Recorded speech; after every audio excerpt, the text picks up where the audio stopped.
안녕하세요, 구독자 여러분. 저는 40대 주부입니다.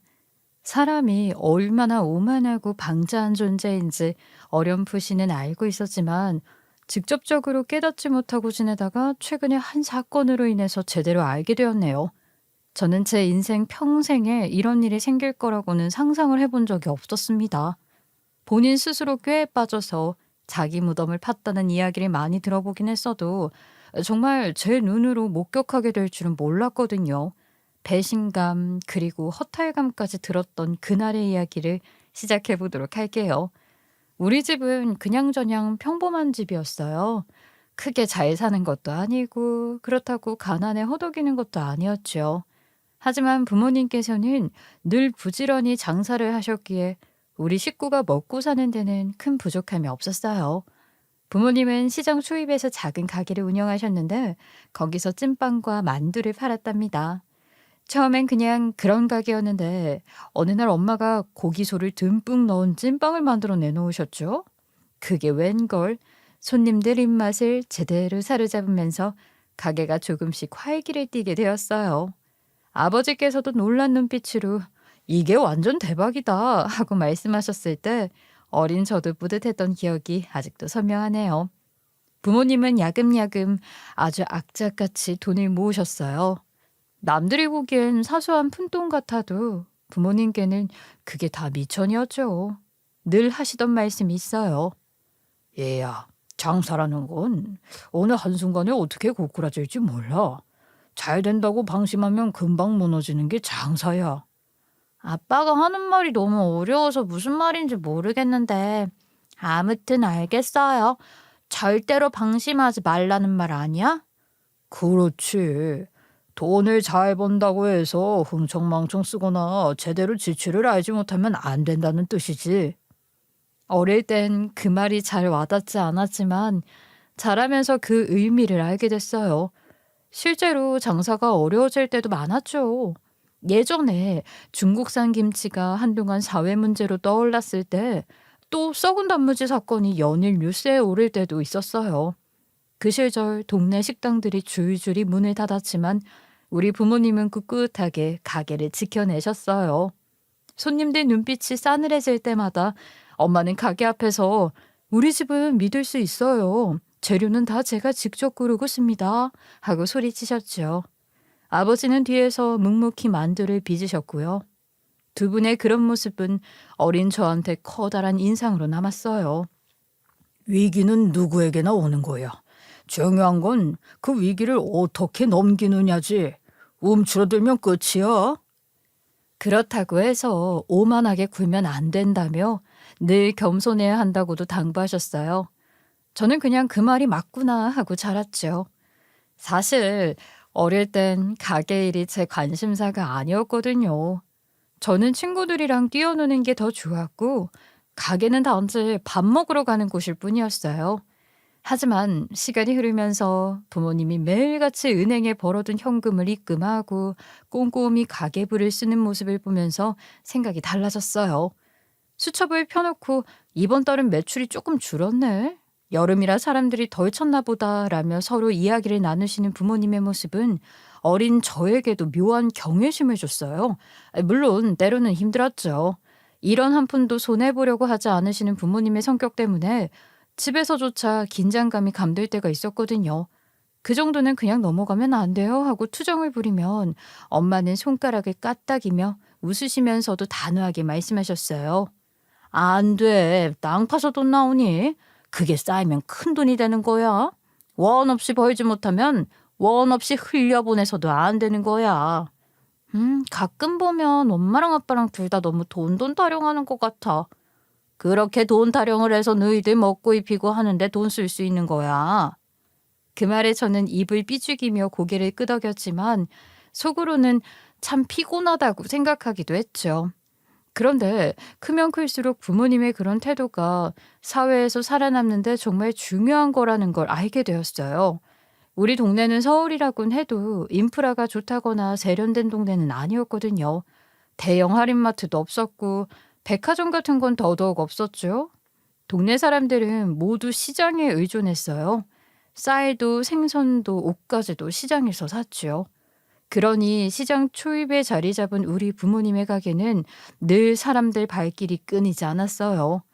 장을 보러 온 사람들이 배가 출출하거나 손에 뭔가 들고 싶을 때 쉽게 사 먹을 수 있는 게 바로 만두나 찐빵이었으니까요. 저는 그 풍경을 자주 봤어요. 장바구니를 한 손에 들고 다른 손으로 김이 모락모락 나는 찐빵을 베어 물던 아저씨, 손주 손을 잡고 와서 만두를 사주던 할머니, 그런 장면들을 보면서 우리 집 가게는 사람들에게 작은 행복을 주는 곳이구나 싶어 마음이 따뜻해졌죠. 엄마는 가게를 조금 더 키우고 싶다고 늘 말씀하셨어요. 여보, 옆가게만 얻으면 테이블 좀 놓고 식사할 공간도 만들 수 있잖아. 지금보다 장사가 훨씬 잘 될 것 같은데. 지금도 자리 좋고 장사도 잘 되는데 뭐하러 욕심을 부려. 둘이 운영하기도 벅차. 더 벌겠다고 욕심내다간 건강도 잃고. 그 대화를 듣고 있으면 전 속으로 엄마는 정말 욕심이 많으시구나. 아빠는 참 신중하시네 하고 생각했어요.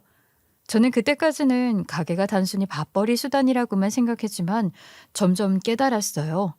부모님이 보여주신 모습 속에는 단순한 장사가 아니라 인생의 철학이 담겨 있었던 거예요. 위기에 주저앉지 않는 강단, 그러나 방심하지 않는 신중함, 그리고 무엇보다 손님을 향한 믿음과 성실함. 그게 부모님이 저에게 남겨주신 가장 큰 유산이었죠.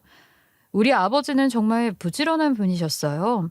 만두와 찐빵을 팔기 시작한 건 오전 9시부터였지만 아버지의 하루는 훨씬 더 일찍 시작이 됐죠. 아침 5시 반이면 눈을 뜨고 씻고 나서 대충 밥 한 술 뜨신 뒤에 6시 반에는 꼭 시장에 나가셨거든요. 그 시간에 시장에는 도매로 들어오는 채소랑 과일들이 가득했어요. 트럭이 시장 안쪽까지 들어가지 못하니 초입에 멈춰서면 상인들은 그 짐들을 안쪽 가게까지 옮겨야 했죠. 보통 시장에서 과일 파는 분들은 엄마처럼 아줌마들이 많았는데 과일을 하는 게 정말 무겁잖아요. 무게가 장난이 아니었고 양도 엄청났어요. 구루마로 옮기려 해도 한계가 있었죠. 일손은 늘 부족했고요. 그 틈을 아버지가 메우셨어요. 아버지는 작은 오토바이에 과일을 착착 싣고는 시장 안쪽 가게들까지 날라다 주셨죠. 오토바이가 덜컹거릴 때마다 아버지의 어깨도 함께 흔들렸는데 그때마다 등에 붙인 파스 냄새가 진동을 했어요. 그 냄새가 아버지의 고단함을 보여주는 것 같아 어린 마음에도 가슴이 짠했지요. 그렇게 번 돈이 많지는 않았어요. 하지만 티끌모아 태산이라는 말처럼 그 돈으로 우리 언니가 단과학원을 하나 더 다닐 수 있었어요. 아버지께서 늘 하시던 말씀이 있어요. 아이고, 삭신이야. 그래도 내가 젊을 때 한 푼이라도 더 벌어야지. 그래야 너희가 편하게 살 수 있어. 그러다가 병원비가 더 나오겠네. 아니, 아침부터 무슨 과일 배달을 한다고 그래. 그거 한다고 누가 알아주기나 하나? 돈을 더 주나? 얼씨구. 그래서 내가 이번 달에 번 돈으로 우리 첫째 딸 학원도 떡하니 보내주잖아. 지금 고생해야 나중에 우리 애들이 덜 고생하는 법이래도. 그러다가 당신이 병나면 내가 제일로 속상한 거야. 그 대화를 옆에서 듣고 있으면 어린 저는 말은 못했지만 마음속으로 우리 아버지는 왜 이렇게 고생만 하실까 하고 생각했어요. 하지만 동시에 그런 아버지가 자랑스럽기도 했죠.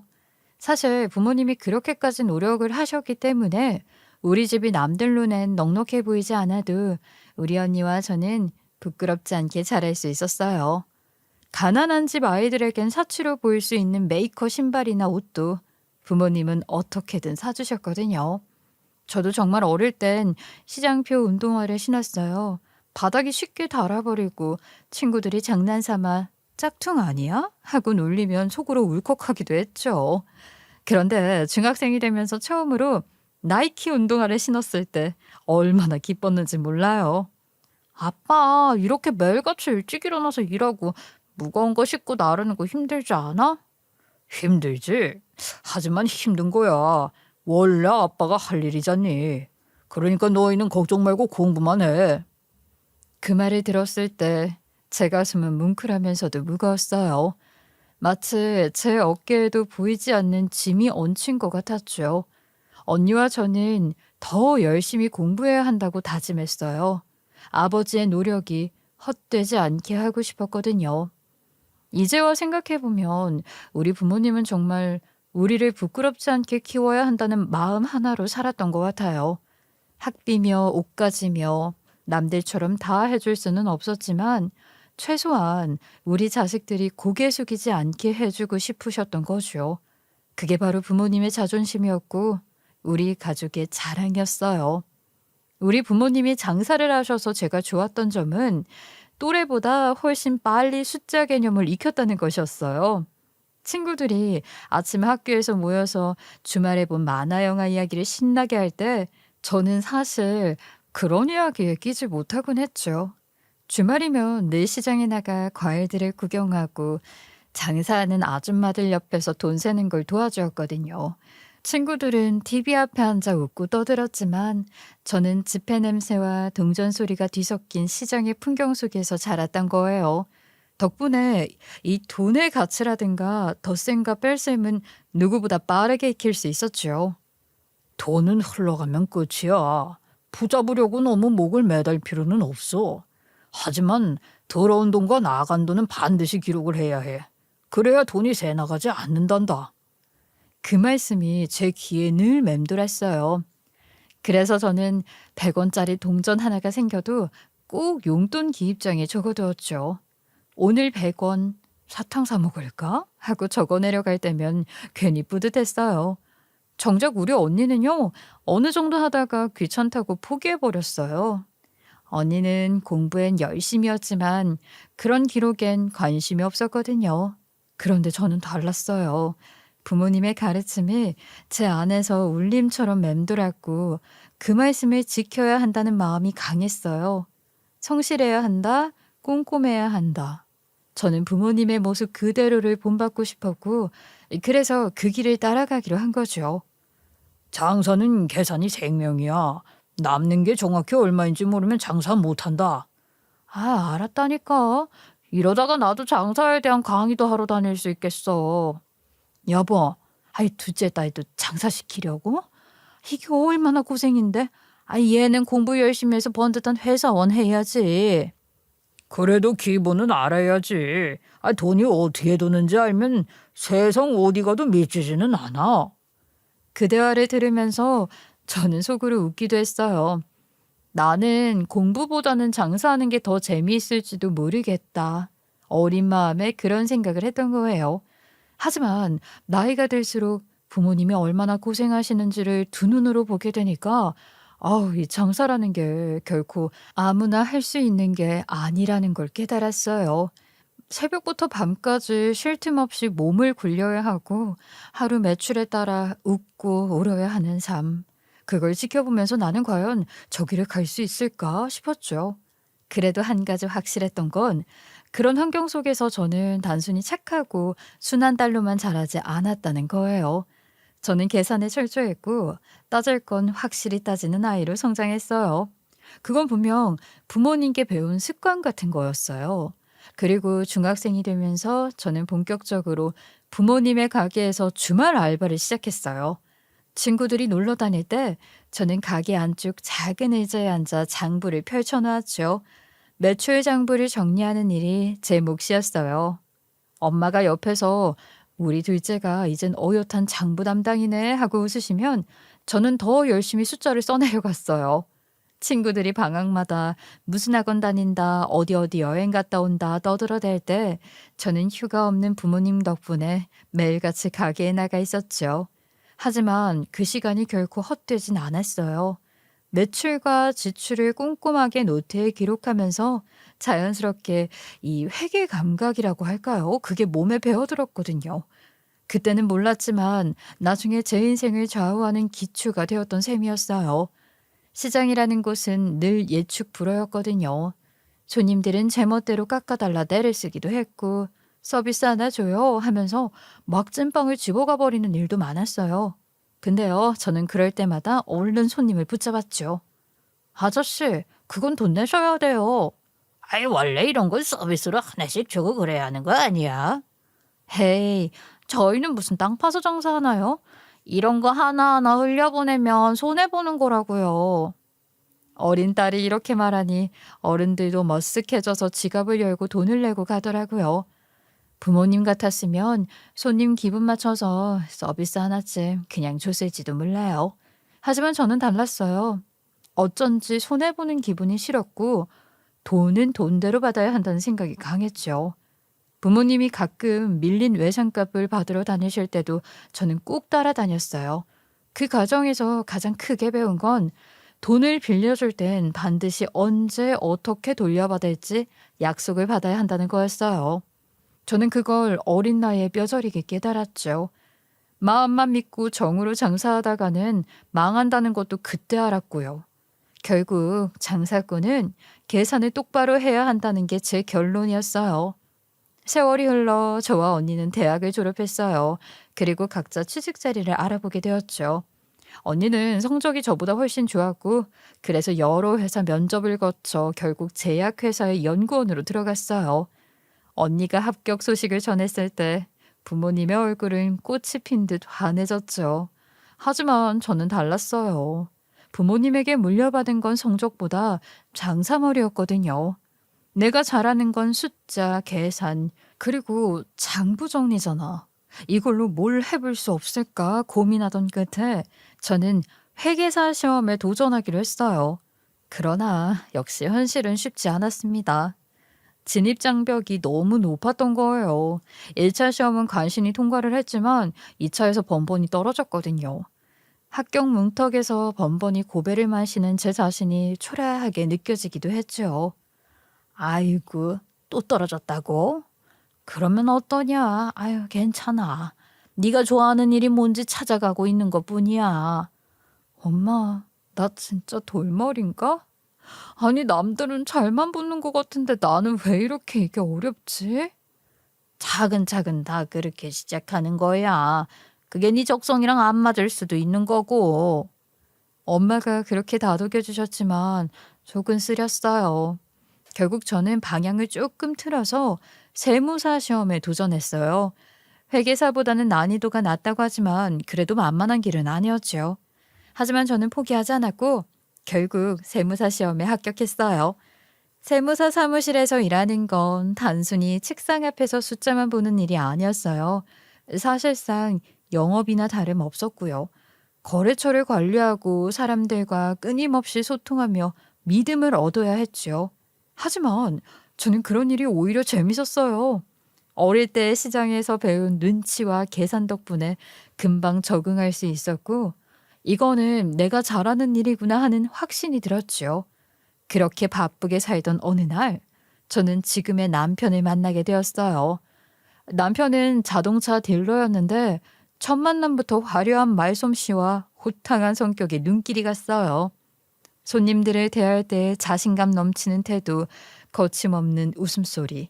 그 모습이 제겐 무척이나 매력적으로 다가왔어요. 만나면 만날수록 그의 따뜻한 배려와 추진력이 제 마음을 움직였어요. 그렇게 자연스럽게 연애를 시작했고 결국 저는 남편에게 반해서 결혼까지 하게 된 거예요. 근데 남편은요, 꿈이 조금 큰 사람이었어요. 겉으로는 자동차 딜러로 일하고 있었지만 마음속으로는 언젠간 큰 사업가가 될 거라고 굳게 믿는 사람이었죠. 뭐 그게 허황된 꿈은 아니야? 하시는 분들도 있겠지만 남자가 칼을 뽑았으면 무라도 썰어야 하지 않겠어요? 당연히 그 정도 꿈은 품고 살아야 한다고 생각했어요. 남편이 저에게 프로포즈할 때도 진지하게 말했거든요. 나는 지금은 자동차 딜러지만 언젠가는 사장이 될 거야. 넌 사모님 소리를 들으면서 살게 될 거고. 그니까 내 옆에서 내 꿈을 같이 이뤄주면 돼. 솔직히 저는 원래 좀 주체적인 사람이에요. 그래서 그 말이 조금 우습게 들리기도 했어요. 아니, 내 인생은 내 거지 왜 남의 꿈을 같이 이뤄줘야 해? 이런 생각이 스쳤지만 그때는 콩깍지가 단단히 씌여 있었던 시절이라 뭐든지 좋게만 보였죠. 결국 저는 그의 호탕한 자신감에 끌려 결혼을 했어요. 그리고 결혼이라는 것은 정말 저희 두 사람을 단단하게 만들어줄 수 있는 것이라고 생각했습니다. 저와 언니의 삶과 비교를 하면 차이가 확연했어요. 언니는 제약회사 연구원과 결혼을 했는데 두 사람 모두 안정적으로 돈을 잘 벌었죠. 그래서 늘 여유도 있었고요. 부모님께 용돈도 팍팍 드리고 명절이면 선물도 넉넉히 챙겼어요. 그 모습을 보면서 부럽다는 생각을 안 할 수가 없었어요. 저는 세무사 사무실에서 일하면서 영업을 많이 뛴 달에만 돈을 좀 벌었거든요. 사실 영업이 안 풀리면은 크게 벌지를 못해요. 기본적인 수입은 유지가 되었지만 그렇게 넉넉하지는 않았거든요. 그건 남편도 비슷했어요. 자동차 딜러라는 게 결국 실적 싸움이잖아요. 차를 많이 팔면 목돈을 벌 수 있지만 그렇지 않으면 기본급만 받게 돼요. 그 기본급이라는 게 참 보잘것 없었거든요. 우리는 신혼집 대출금도 있었고 아이가 태어나자 들어가는 돈도 만만치가 않았거든요. 분유값에 기저귀 값에 어린이집 비용까지 겹치니 점점 쪼들린다는 걸 몸으로 느낄 수 있었어요. 한숨이 깊어지는 날이 많아졌죠. 반면 시댁에서는 남편이 외동아들이라는 이유 때문인지 이상한 믿음을 가지고 있었어요. 아이고, 우리 아들은 사업가 기질이 있어서 자본만 좀 받치면 충분히 크게 될 애야. 지원만 잘 받았으면 벌써 떵떵거리며 살았을 텐데. 아이고, 그게 아쉽다니까. 그 지원이라는 것도 능력이 있을 때나 받을 수 있는 거죠. 지금 저희 아등바등 살고 있는걸요? 우리 아들이 부족한 게 뭐가 있어서 지원 한 번에 못 받았겠어. 내가 아주 돈만 많았어도 하고 싶은 것들 다 밀어주는 건데 말이야. 시아버지가 그렇게 말씀하셨을 때 저는 속으로 헛웃음을 삼켰어요. 그 사업가 기질이라는 말도 어이가 없었지만 시아버지 자신이 평생 사업을 했다지만 말아먹은 사업이 한두 개가 아니었거든요. 장사 미천은커녕 빚만 남긴 분이 무슨 사업가 기질이냐 싶었죠. 반면 우리 부모님은 달랐어요. 시장에서 평생 장사를 하시다가 결국 상가로 가게를 옮기셨고 꾸준히 돈을 벌어 노후 자금을 넉넉히 마련하셨거든요. 그러니까 비교가 안 됐고요. 근데 시댁은 가진 것도 없으면서 자꾸만 저를 향해 은근히 눈치를 줬어요. 너희 집은 장사를 평생 해왔으니 넉넉하지 않느냐. 사위 사업 미천 좀 대줄 수 있지 않느냐. 이런 뉘앙스였죠. 언니네도 잘 살고 우리 부모님도 여유가 있으니 당연히 우리 집이 지원해 줄 거라고 생각하는 듯 했어요. 하지만 정작 본인들은 아무런 도움도 줄 수 없는 처지면서 말만 그렇게 하니까 저는 솔직히 마음이 다쳤죠. 도와주고 싶은 마음이 들 리가 없었고요. 그러던 어느 날 남편이 갑자기 퇴근을 하자마자 던지듯이 말을 했어요. 나 딜러일 더는 못하겠다. 그냥 때려칠 거야. 아주 그냥 이렇게 살 수가 없어. 뭐라고? 갑자기 왜 그래? 아이, 우리 집 아직 대출금도 남아있고 들어갈 돈도 많은데 갑자기 일을 그만두겠다고? 더 이상은 이렇게 못 살겠는데 어떡해. 누구는 차 안 팔고 싶어서 안 파나? 손님들이 안 사는데 어쩌라고 진짜. 남들도 다 그렇게 살아. 자기야, 우리만 이렇게 힘든 거 아니라니까. 당신은 몰라서 그래. 차 한 대 팔려고 별짓거리 다 해야 하는 거 알아? 고객 눈치 보고 상사한테 압박받고. 이젠 진짜 버티기가 힘들다. 나한테는 영업직이 안 맞는 것 같아. 뭐? 그러면 앞으로는 뭐 할 건데? 일 그만두면 대출은 어떻게 갚고 생활비는 어떻게 할 건데? 대책은 있어야 할 거 아니야. 사업을 해야지. 내 길은 이거야. 그 말이 제 귓가에 맴돌았어요. 분명 예감이 좋지 않았죠. 남편은 얼굴이 잔뜩 지쳐 있었고 영업 실적 때문에 스트레스를 심하게 받고 있었던 거예요. 그래요. 성격은 호탕했지만 실적이 이렇게 바닥으로 떨어지면 그 누구보다 불안해했어요. 그래도 아직 우리가 30대 후반밖에 되지 않았으니까 저는 속으로 그래, 너도 그러면 한 번쯤은 꿈을 찾아가 봐라 하는 마음이 있었어요. 남편도 본인의 인생을 본인이 어떻게든 가꾸어 보겠다며 호기롭게 선언했죠. 더 이상 남 밑에서 일 못하겠어. 이젠 진짜 내 사업을 시작할 거야. 그렇게 말하던 남편의 눈빛은 꽤나 단단해 보였어요.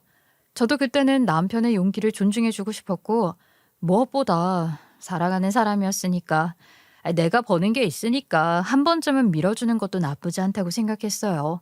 하지만 결과는 뭐 처참했죠. 남편은 결국 사업을 거하게 말아먹었고 덕분에 신용불량자가 되어버렸어요. 카드빚까지 눈덩이처럼 불어나 있었고요. 저는 아이도 키워야 하고 집 대출금도 갚아야 하는데 머리가요 정말 지끈거릴 정도였어요. 아무리 그래도 이렇게까지 최악으로 망할 수가 있나 싶었죠. 매일같이 계산기를 두드리며 이리저리 돌려막기를 할 수밖에 없었어요. 보통은 이런 식으로 크게 한번 고꾸라지면 누구라도 의기소침해져서 사업은 두 번 다시 쳐다도 안 보는 게 맞잖아요.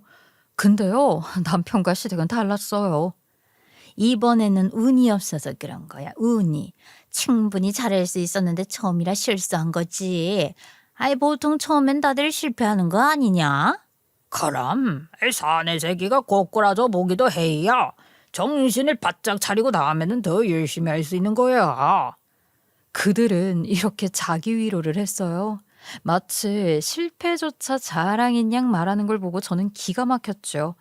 저는 남편에게 단호하게 말했어요. 당분간은 사업 같은 건 생각도 하지 말고 애 보살피면서 취업 준비나 하라고요.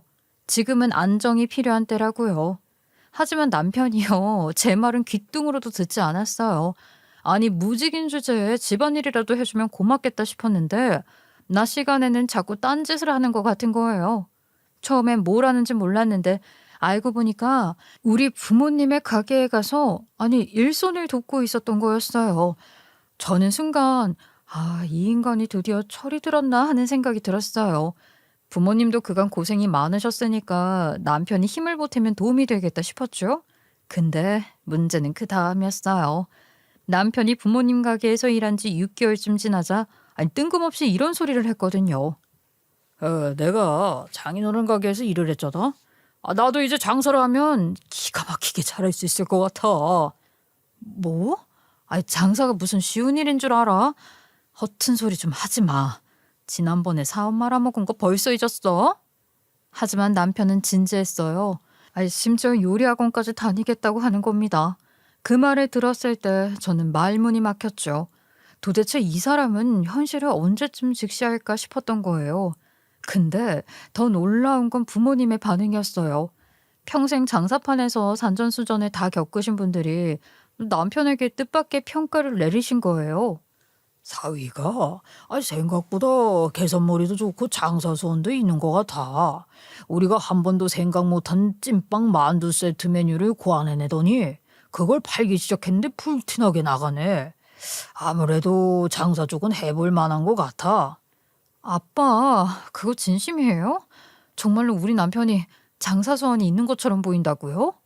그럼 누구 사위인데 한 번 실패했다고 두 번, 세 번 실패할 것 같으냐? 다 자기 길이 있는 법이야. 저는 그 말을 듣고 조금 황당했어요. 아니, 우리 부모님 입에서 저런 말이 나올 줄이야. 부모님은 늘 현실적이고 냉철한 분들이었거든요. 근데 남편의 아이디어를 칭찬하다니 순간 저도 혹시 내가 너무 부정적으로만 본 건 아닐까 하는 생각이 들기도 했어요. 오랜 시간 장사를 해오신 부모님이 그렇게 말씀하시니까 괜히 저도 마음이 좀 흔들렸던 거죠. 남편은 정말 요리 학원을 다니면서 본격적으로 요리를 배우기 시작했어요. 집에서도 하루가 멀다 하고 새로운 요리를 해보며 제 앞에 내놓곤 했는데 솔직히 처음에는 흉내만 내는 줄 알았거든요. 근데 이 사람이 좀 손맛이 의외로 괜찮은 거예요. 제가 먹고 맛있다고 웃어주면 남편은 어린아이처럼 좋아했죠. 그래서 저는 직접 사업 계획서를 짰어요. 메뉴 구성, 원가 계산, 손익분기점, 분석까지 꼼꼼하게 적었어요. 인테리어 디자인과 메뉴판 제작에도 신경을 쓰며 그래, 이왕 시작하는 거 확실하게 해보자 하는 생각뿐이었어요. 결국 저는 제 힘으로 음식점을 차려 남편에게 내주었죠. 남편은 기대 이상으로 열심히 했고요. 물론 초반에 손님이 없어서 가게가 썰렁할 때는 직접 전단지를 뽑아 길거리에 서서 홍보를 했고요. 또 손님이 한두 명이라도 들어오면 활짝 웃으면서 큰 목소리로 인사를 했고요. 그 모습이 꼭 예전에 자동차 딜러일을 할 때처럼 호탕하고 자신감 넘쳐 보이는 모습 같았어요. 그제야 저는 속으로 이렇게까지 하고 싶어 했던 건데 내가 너무 늦게 믿어준 걸까 하는 생각이 스쳤어요. 저도 세무사로서 배운 지식을 살려 원가 관리나 세금 문제에서 작은 도움을 주었죠. 하지만 손님이 점점 늘어나고 가게가 안정이 되자 남편이 제게 자신감을 내보였어요. 아, 여보, 이제는 내 사업이니까 크게 신경 안 써도 돼. 나 혼자서 다 해내고 싶어.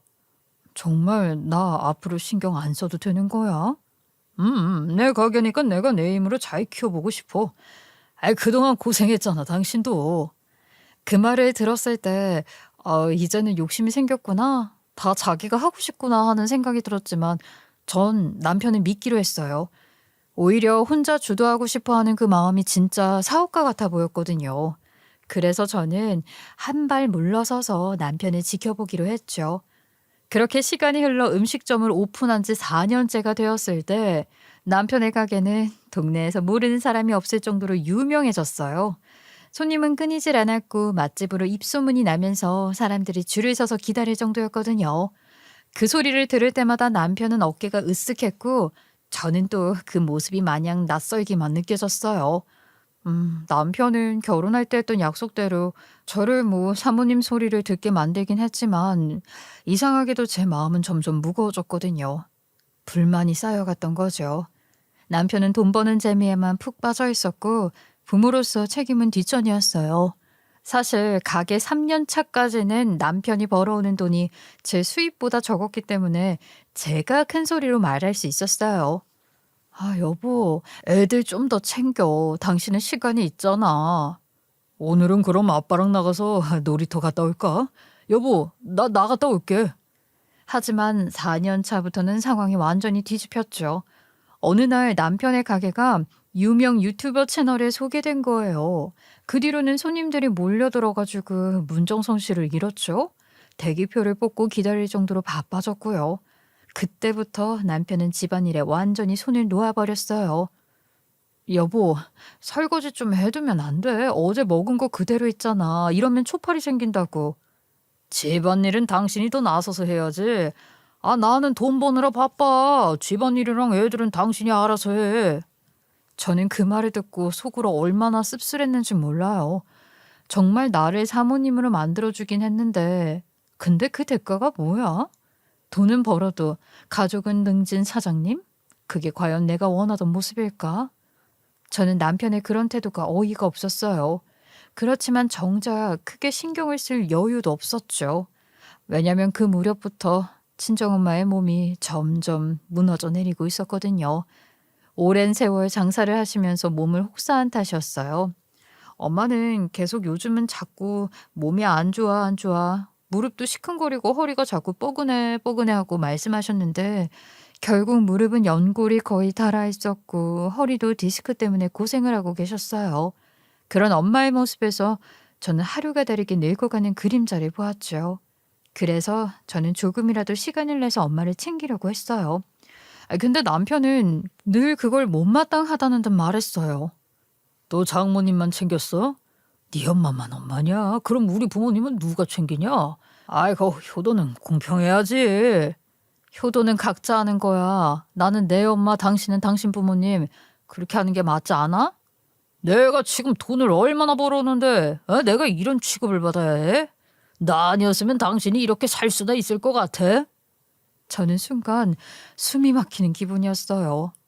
돈을 많이 벌기 전 자동차 딜러로 기본급만 받아오던 시절은 완전히 잊은 듯한 남편의 모습이 참 서글펐죠. 남편은 돈을 벌기 시작하자 친구들과 술을 마시러 나가는 일이 잦아졌어요.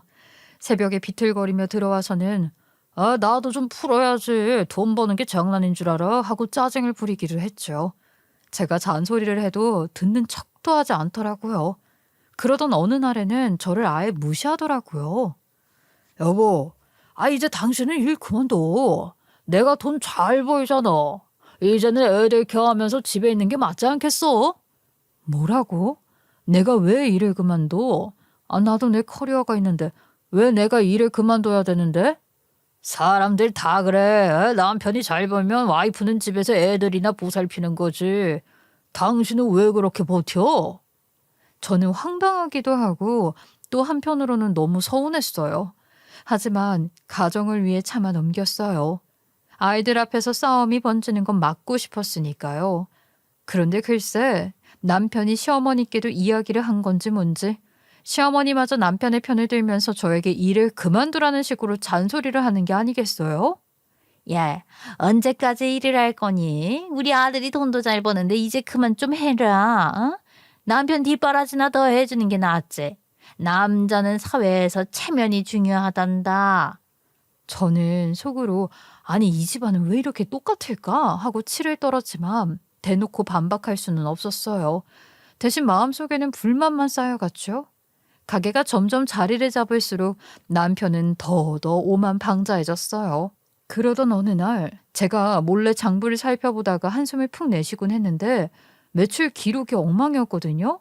식재료를 어디서 어떻게 샀는지 원가는 얼마인지 꼼꼼하게 기입한 흔적도 없었어요. 아, 장부가 또 비었네. 여보, 이건 좀 제대로 적어둬야 돼. 그래야 나중에 문제가 생겨도 바로 잡을 수 있다고. 쓸데없는 일을 하고 있네. 아이 어차피 그 포스기에서 매출 다 정리해주는데 뭐하러 그딴 걸 적어. 당신도 참 미련하다. 그 말을 듣는 순간 제 가슴은 쿡 하고 내려앉았어요. 장부는 단순한 기록이 아니라 장사의 기본이자 근본이라는 걸 모르고 있는 남편이 참 안타깝기도 하고 또 분노스럽기도 했죠. 그렇게 열받던 그날 저녁, 저는 평소처럼 애들과 저녁을 준비하고 있었는데 갑자기 전화 한 통이 걸려왔어요. 친정엄마가 쓰러졌다는 거였죠. 순간 제 손에서 젓가락이 떨어지며 쨍그랑 소리가 났어요. 심장은 쿵 내려앉았고 손은 덜덜 떨렸어요. 저는 부랴부랴 옷을 갈아입고 가게에 있을 남편에게 전화를 걸었죠. 하지만 남편은 전화를 받지 않았고 저는 병원에 간다는 문자만 남겼습니다. 병원으로 가는 길 회사에도 전화를 걸어 연차를 냈어요. 머릿속은 뒤죽박죽이었고 엄마의 상태가 얼마나 심각한지 수술을 해야 하는 건지 별의별 생각이 다 들더라고요. 그러던 그 와중에 남편에게서 문자가 한 통 도착을 했는데 저는 당연히 아니 혹시나 걱정하는 내용일까 싶어 황급히 폰을 열어봤어요. 근데 거기엔 이렇게 적혀 있더라고요. 장모님이 쓰러져서 병원에 간다고? 꼭 빈손으로 가라. 내 돈 쓸 생각하지 마. 그걸 보는데 순간 제 속이 확 뒤틀렸어요. 눈앞이 캄캄해지고 가슴 속에서는 뜨거운 분노가 치밀어 올랐죠. 지금 그게 할 말이야? 우리 엄마가 쓰러졌다고 했는데 돈 타령이 먼저라고? 남편에게 바로 전화를 했는데 이놈 끝내 받질 않더라고요. 이 분노가 치밀어 올랐지만 꾹 참고 장문의 문자를 보냈어요. 지금 그게 무슨 소리야? 내가 우리 엄마 쓰러졌다고 해서 병원에 간다고 했잖아. 근데 빈손으로 가라니? 내 돈 쓰지 말라니 그게 지금 나한테 할 소리야? 그런데 놀랍게도 전화는 안 받던 사람이 문자는 바로 읽더니 답장이 오더라고요. 저는 속으로 대체 뭐라고 적었을까 하고 숨을 죽였는데 그 안에는 또 한 번 제 심장을 찌르는 말이 적혀 있었어요. 아이, 솔직히 네가 요즘 돈 벌면 얼마나 번다고 유세를 떠냐. 네가 버는 거 내가 버는 거에 30%도 안 되잖아. 그러면서 남편 내세할 생각은 하지도 않고 맨날 첫날 잘난 척하는 거 아주 짜증이 난다고. 처가에 내 돈 쓰기 싫으니까 네 월급에서 처리하던가 아니면 네가 알아서 해라. 이게 진짜 사람 입에서 나올 말인가? 가슴이 확 조여오면서 숨이 막히더라고요. 도저히 이대로는 넘어갈 수 없다는 생각이 번개처럼 스쳤습니다. 병원으로 가는 길 내내 머릿속은 복잡했어요. 어떻게 하면 이 인간을 제대로 혼내줄 수 있을까? 그냥 소리 지르고 싸우는 건 의미가 없어. 확실하게 뼈저리게 느끼게 해야 해. 그렇게 수십 번도 넘게 곱씹으며 병원에 도착했어요. 다행히 엄마는 정신을 차리신 뒤였고 침대에 앉아 계셨지만 얼굴은 창백했어요. 의사 선생님께서 말씀하시길 최근 가게 정리한다고 무리하신 게 원인이었대요. 수면 부족, 영양실조, 그로 인한 과로가 겹쳐 쓰러지신 거라고요. 엄마, 나 진짜 놀랐잖아. 제발 밥 좀 챙겨 드셔요. 이제 일 그만 조금 줄이시고 건강부터 생각하셔야지. 아이고, 엄마도 나이 먹었나 보다. 갑자기 하늘이 핑 돌더라니까. 아무튼간 이제는 멀쩡하니까 너무 걱정하지 마. 병원에서도 별거 아니라더라. 병원에서는 링거를 몇 대만 맞으면 곧 퇴원해도 된다고 했고 저는 그제야 한시름 놓을 수 있었어요. 하지만 이 안도감은 오래가지 않았죠. 병원 문을 나서는 순간부터 머릿속에는 온통 다른 생각뿐이었거든요. 이제 됐다. 이렇게 전전긍긍하면서 남편 놈이랑 지지고 볶으며 살 이유가 뭐가 있어? 아, 나 왜 이렇게 참아왔던 거지? 이런 곰곰한 생각을 하다 보니까 제가 아무리 돈을 못 번다고 해도 그건 어디까지나 언니네와 비교했을 때의 이야기였어요. 세무사로 일하면서 꾸준히 벌어온 수입은 결코 작은 게 아니었거든요. 근데 남편은 마치 제가 무능한 사람이라도 되는 양 깎아내렸죠. 순간 제 안에서 뭔가 확 부서지는 듯 결심이 섰어요. 그래, 끝이다. 나 혼자 죽을 수는 없지. 이 인간이 뱉은 말은 절대 그냥 넘어가지 않을 거야. 지가 무슨 짓을 한 건지 얼마나 큰 실수였는지 뼈저리게 느끼게 해줘야지. 이런 마음이 막 들면서 그 자리에서 저는 마음을 굳혔죠. 더 이상 뒤로 물러설 생각도 없었고 용서라는 단어도 제 사전에서 사라졌습니다. 저는 복수를 하기로 결정했고 그리고 머릿속에서 가장 먼저 떠오른 게 바로 남편의 가게였어요. 그래, 네가 그렇게 목숨처럼 붙들고 있는 그 가게, 그걸로 끝을 보자. 남편이 피땀 흘려 일군 가게라고 믿고 있었으니까 당연히 자기 몫이라고 착각했겠죠? 하지만 그게 얼마나 큰 착각인지 이제 곧 알게 될 거였어요. 왜냐하면 그 가게의 명의는 제 이름으로 되어 있었거든요. 처음 사업을 준비할 때 남편은 신용불량자였고 대출도 불가능했잖아요. 그래서 모든 계약은 제 이름으로 진행을 했었죠. 임대차 계약서도 사업자 등록증도 심지어 통장도 제 명이었어요. 남편은 아내가 도와주고 있는 거지 그래도 이건 내 가게라고 철석같이 믿고 있었을 거예요. 하지만 현실은 달랐죠. 법적으로 그리고 서류상으로 이 가게는 제 것이었어요. 그 순간 저는 비로소 깨달았어요. 아, 이래서 사람이 오만과 방자한 마음을 가지면 안 되는 거구나. 자기 발밑도 제대로 못 보면서 하늘만 보고 걷다간 발목을 잡히는 법이지. 좋아, 이제 네 차례야 하고 내가 얼마나 무서운지 보여줄게 그렇게 다짐을 했죠. 남편의 가게는 프랜차이즈 가게도 아니었기 때문에 제가 정리를 결심한다면요. 사실 훨씬 더 쉬운 일이었어요. 돌아 되짚어 보면 가게를 준비하던 그때부터 우리는 좌절을 맛볼 수밖에 없었죠.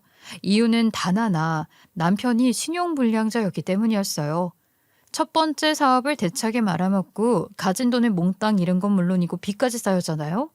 그러다 보니까 남편 이름으로는 아무것도 할 수 없는 처지가 됐던 거예요. 세금 체납, 카드 연체, 연달아 쌓인 불량 이력들. 은행은 물론이거니와 임대차 계약조차 불가능했죠. 그때 임대인 아저씨가 제 앞에서 단호하게 말씀하시던 게 전 아직도 생생해요. 아이, 이 사람 이름으로 계약 못합니다. 카드 연체 이력에 세금 체납까지 있는데 내가 뭘 믿고 가게 자리를 내주겠어요. 미안하지만 안 되겠네요. 저는 속으로 깊은 한숨을 내쉬었었어요. 사실 조금 더 시간을 들이면 해결할 수 있는 문제였을지도 모르는데 남편의 신용 문제도 언젠가는 정리가 되었을 테니까요. 근데 남편은 그럴 여유조차 주지 않았어요. 아니 남편이 나 당장 가게 열어야겠어. 기다리면 늦어. 지금이 기회야. 그렇게 눈을 반짝이면서 말하는데 제가 뭐라고 할 수 있겠어요. 빚이라는 게 시간이 지난다고 저절로 사라지는 것도 아니었으니까요. 결국 저는 마지막 수를 쓸 수밖에 없었어요. 바로 그게 제 명의로 모든 걸 처리하는 거였죠. 사업자 등록도 마찬가지였어요. 남편 이름으로는 아예 등록 자체가 거절이 되었거든요. 그래서 제 이름으로 하는 게 누가 봐도 이득이라는 사실을 알았으니 제 이름으로 했고 그렇게 해서 임대차 계약서, 사업자 등록증, 대출 서류, 통장까지 모든 게 제 이름으로 단독 처리가 된 겁니다. 이제 이건 철저히 내 책임이고 동시에 내 권리다. 남편은 이런 상황을 보고도 너무 태평했어요. 아, 일단 내 이름으로도 못하니까 네 이름으로 해두자. 나중에 돈 벌어서 빚 갚고 나면 그때 내 명의로 바꾸면 되지 않겠어? 이거 별거 아니야.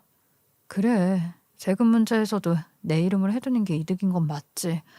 그러면 일단 그렇게 처리하는 걸로 해. 저는 겉으로는 고개만 끄덕였지만 속으로는 이미 계산기 두드리고 있었죠. 명의는 내 거, 세금 납부도 내기로. 법적으로 주인은 결국 나라는 뜻이지 않나? 이때 제가 어릴 때부터 부모님을 보고 배우면서 몸에 밴 습관이 빛을 발한 거였어요. 장사꾼 기질 그리고 철저한 계산 습관이 지금의 이 상황을 만들었어요. 하지만 장사를 시작한 남편은 가게가 조금씩 자리를 잡을 때마다 아주 자신 있게 떠들고 다녔잖아요. 이 가게는 본인 힘으로 키운 거고 아내가 해준 건 뭐 쥐꼬리도 없다고요. 저는 그 말이 귀에 들어올 때마다 씁쓸했지만 뭐 딱히 따지지 않았어요. 오히려 남편이 장사에 집중을 할수록 저도 한시름 놓이는 기분이었거든요. 그때까지만 해도 저는 나중에 가게 안정되면 내가 다 넘겨줘야지. 결국 이건 남편이 피땀 흘려서 키운 거니까 하고 생각했거든요.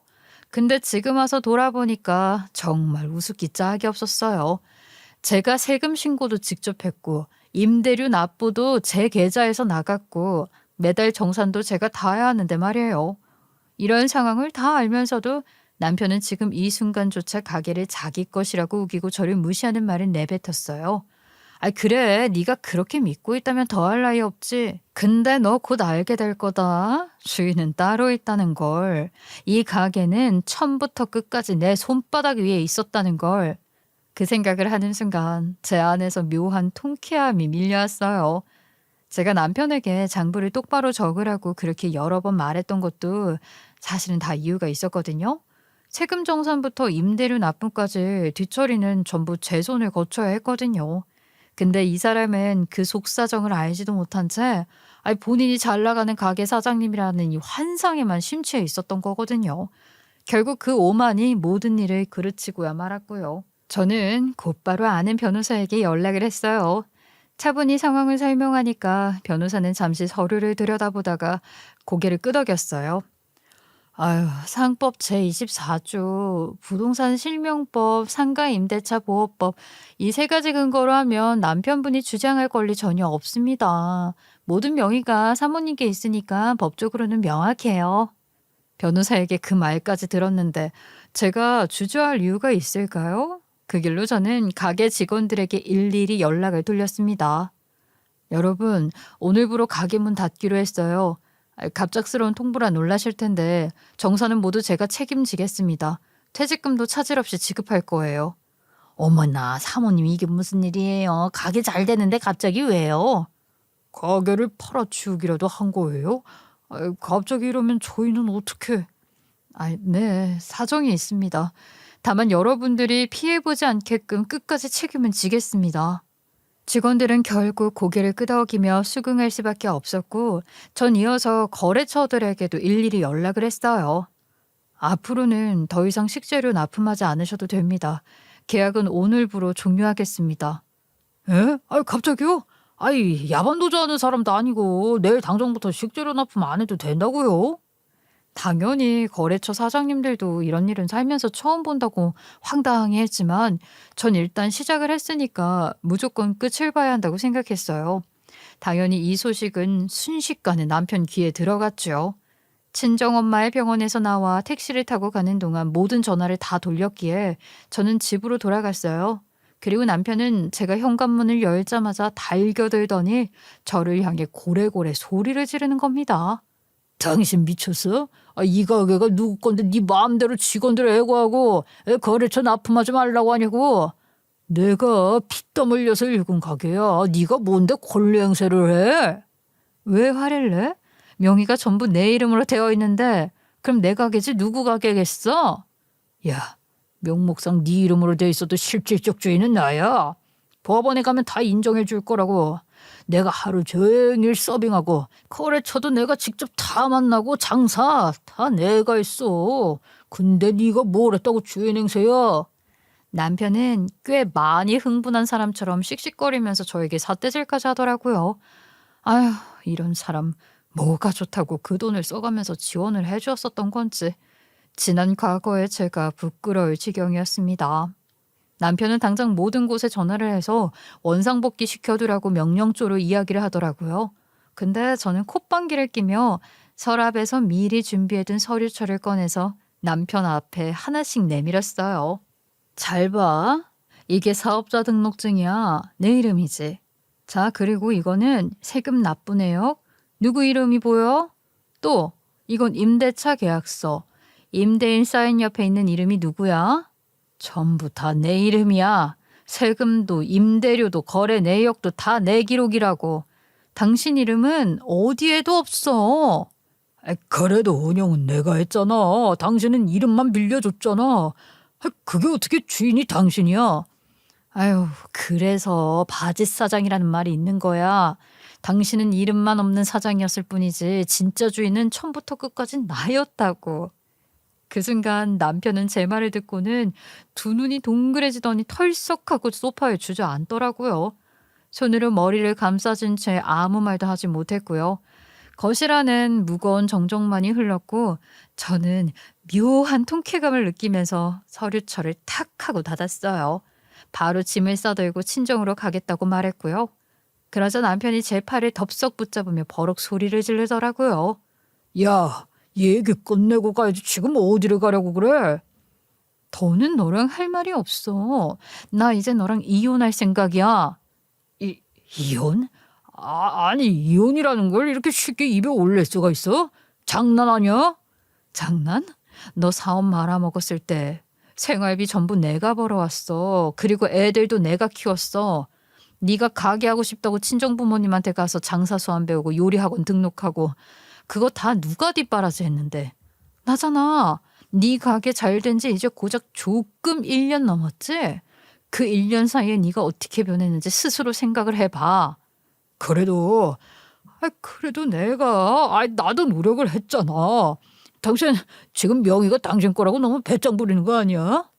이제 이혼 서류에 도장 찍을 준비나 하고 갈라설 준비나 해. 난 끝까지 갈 거니까. 그렇게 말한 뒤에 저는 망설임 없이 친정으로 왔습니다. 마침 엄마도 링거를 다 맞고 집으로 돌아와 계셨어요. 엄마는 짐까지 싸들고 나타난 저를 보고 놀란 눈치셨죠.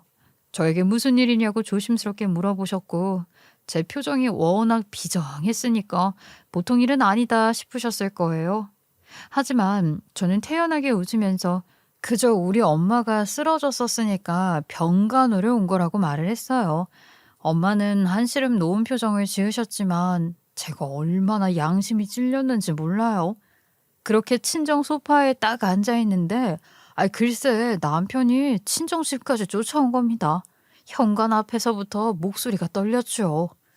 아니 양서방까지 왔어. 아니 근데 양서방 얼굴꼴이 왜 이래? 여보 잘못했어. 제발 이혼만큼은 안 돼. 가게도 정리하지 말고 앞으로 생활비 내가 다 줄게. 버는 만큼 다 줄 테니까 애들 잘 키우면서 다시 살아보자. 어? 아이 제발. 아니 양서방 이게 무슨 소리야 지금. 이혼이라니. 엄마, 아빠, 저 이혼하려고요. 저는 이혼에 대해서 뒤집을 생각 없고요. 가게 정리하는 것도 강경하게 밀고 갈 겁니다. 엄마랑 아빠 두 분 다 눈이 동그래져서 한동안 말도 못 하시더군요. 방 안에서는 숨소리조차 무겁게 내려앉았어요. 남편은 제 얼굴을 똑바로 보다가 결국 무너져 내리듯 바닥에 주저앉아 엉엉 울기 시작했습니다. 어깨가 들썩거릴 만큼 서럽게 우는 모습에 부모님도 차마 뭐라고 하지를 못하셨어요. 결국 아버지가 한숨을 쉬면서 말씀하셨죠. 양서방 일단 오늘은 돌아가게. 지금은 더 이야기하지 말고. 다음날 아침 남편은 기어코 가게에 들어가 마음대로 문을 열어버렸어요. 그리고 저는 곧바로 경찰에 신고했고요. 남편이 이렇게까지 나오리라고는 저도 생각 못했지만 이미 모든 준비는 끝내둔 상태였어요. 잠시 뒤 경찰이 출동을 하고 남편은 발끈하면서 소리를 쳤어요. 그리고 저는 차분히 변호사와 함께 준비해둔 업무방해 및 주거침입 경고장을 경찰에게 제시했습니다. 경찰은 물론 꼼꼼히 서류를 살펴본 뒤에 고개를 끄덕였죠. 아니 우리가 부부인데 뭐 주거 침입이니 뭐니 뭐 하는 거야? 이게 말이 돼? 사업자 명의가 아내분이라면 남편분이 무단으로 영업장에 난입하는 건 업무방해로 볼 수 있습니다. 아이 형사님, 이건 제 가게예요. 제가 운영했잖아요. 제 손으로 키운 제 가게라고요. 법적으로 주인은 사모님입니다. 지금 상황에서는 남편분이 영업장을 점유할 권리가 없어요. 남편은 끝내 버티지 못하고 경찰차에 태워져 연행되어 갔어요. 골목 어귀까지 울려 퍼지던 남편의 고함은 어느새 흐느낌으로 바뀌었고 저는 그 뒷모습을 묵묵히 바라보다가 고개를 돌렸어요. 제 안에서 묘하게 서늘한 기운이 퍼져나갔습니다. 이제야 진짜 끝이라는 확신이 들었거든요. 이 소식이 퍼지자 당연히 시부모님은 노발대발하며 난리가 났어요. 전화를 걸어와서는 목소리를 높이며 말했죠. 아니 네가 어떻게 우리 아들을 경찰에까지 넘기냐? 어? 부부가 싸울 수는 있어도 그걸 이렇게까지 하냐고. 저는요, 이혼할 겁니다. 그리고 그 가게는 제 명의였고 제 권리를 행사한 것뿐이에요. 남편이 오만하게 행동하지 않았다면 이런 일까지 오지도 않았을 거라고요. 남편은 그 뒤로도 집 앞까지 찾아 무릎을 꿇고 용서를 빌었어요. 제발 애들을 생각해서라도 한 번만 용서해달라고 하더라고요. 본인이 다 잘못했다고. 근데요, 저요 끝내 받아주지 않았어요. 아이들을 생각하면 마음 한켠이 미안하기도 했지만 저는 이미 수없이 무너졌던 사람이었고 더 이상은 아이들에게 무너진 엄마 모습을 보여주고 싶지 않았어요. 그래서 단호하게 마음을 굳혔고 난 능력 있는 엄마다. 난 어디에 가서도 당당할 수 있는 사람이다. 이 생각이 제 안에서 더 큰 힘이 되어주어서 이혼을 밀고 나갔죠. 우리 부모님도 모든 이야기를 들으시고는 아무 말씀을 하지 않으셨어요. 다만 엄마가 제 손을 꼭 잡고 네가 결정한 거면 엄마는 그걸 존중할게 라고 하시더군요. 아버지도 조용히 고개만 끄덕이셨어요. 그것으로 충분했죠. 언니는 저보다 더 화를 냈고요. 아휴, 그 인간이 과거는 하나도 기억 못하고 자기 발로 자기 복을 찬 거야. 너 이제라도 잘 끊었다. 그 말이 제 마음을 더 단단하게 만들었어요. 남편은 뭐 마지막 발악이라도 하는 듯 뭐 권리금과 인테리어 비용은 자기 것이었다고 주장을 하는데 권리금은 지가 챙겨야 한다고 하더라고요. 인테리어비도 지가 다 냈다고 말입니다. 하지만 실제로 확인해 보니까 모든 영수증과 계약서, 세금 계산서까지 전부 제 명이었어요. 게다가 일부 인테리어 비용은 친정엄마의 대출금으로 처리된 사실까지 드러났죠. 당시 우리가 가진 돈이 좀 부족해서 친정집에 손을 벌렸던 거예요. 그러니까 남편의 주장은 시작부터가 허무맹랑했던 셈이었어요. 결국 법원도 제 손을 들어주었고요. 판결문에는 명확하게 적혀 있었어요. 피고는 단순히 가게 운영에 참여했을 뿐 소유권은 전적으로 원고에게 있다. 그래야 하여 저는 가게를 정리한 대금까지 모두 챙길 수 있었고 남편은 무일푼으로 쫓겨났어요. 전 이혼 소송을 통해 위자료와 양육비까지 확실히 받아냈습니다. 법원에서 판결을 듣던 날 제 눈가에 눈물이 맺혔지만 이번엔 슬픔이 아니라 안도와 해방의 눈물이었죠. 시부모님은 아들의 몰락 앞에서 결국 말문이 막히셨어요. 처음엔 저를 원망하면서 욕도 하고 찾아오기도 했지만 시간이 지나면서 아무 말도 하지 못하게 되었어요. 그리고 저는요, 이제 새로운 삶을 살고 있어요. 가게를 정리한 돈으로 작은 아파트를 장만해서 아이들과 함께 살고 있고 집은 크진 않지만 따뜻하고 무엇보다 제 마음이 편해요. 아침에 눈을 뜨면 아이들이 제 옆에서 자고 있고 제가 차려준 밥을 맛있게 먹는 모습을 보면 그래, 이게 진짜 행복이지 싶어요. 저는 여전히 세무사로 일을 하고 있고요. 제 손으로 돈을 벌고 제 힘으로 아이들을 키우고 있다는 사실이 얼마나 뿌듯한지 몰라요. 물론 앞날이 마냥 쉽지는 않겠죠. 하지만 이제는 두렵지 않아요. 저는 끝까지 버텨낸 사람이니까요. 제 이야기를 끝까지 들어주셔서 감사합니다.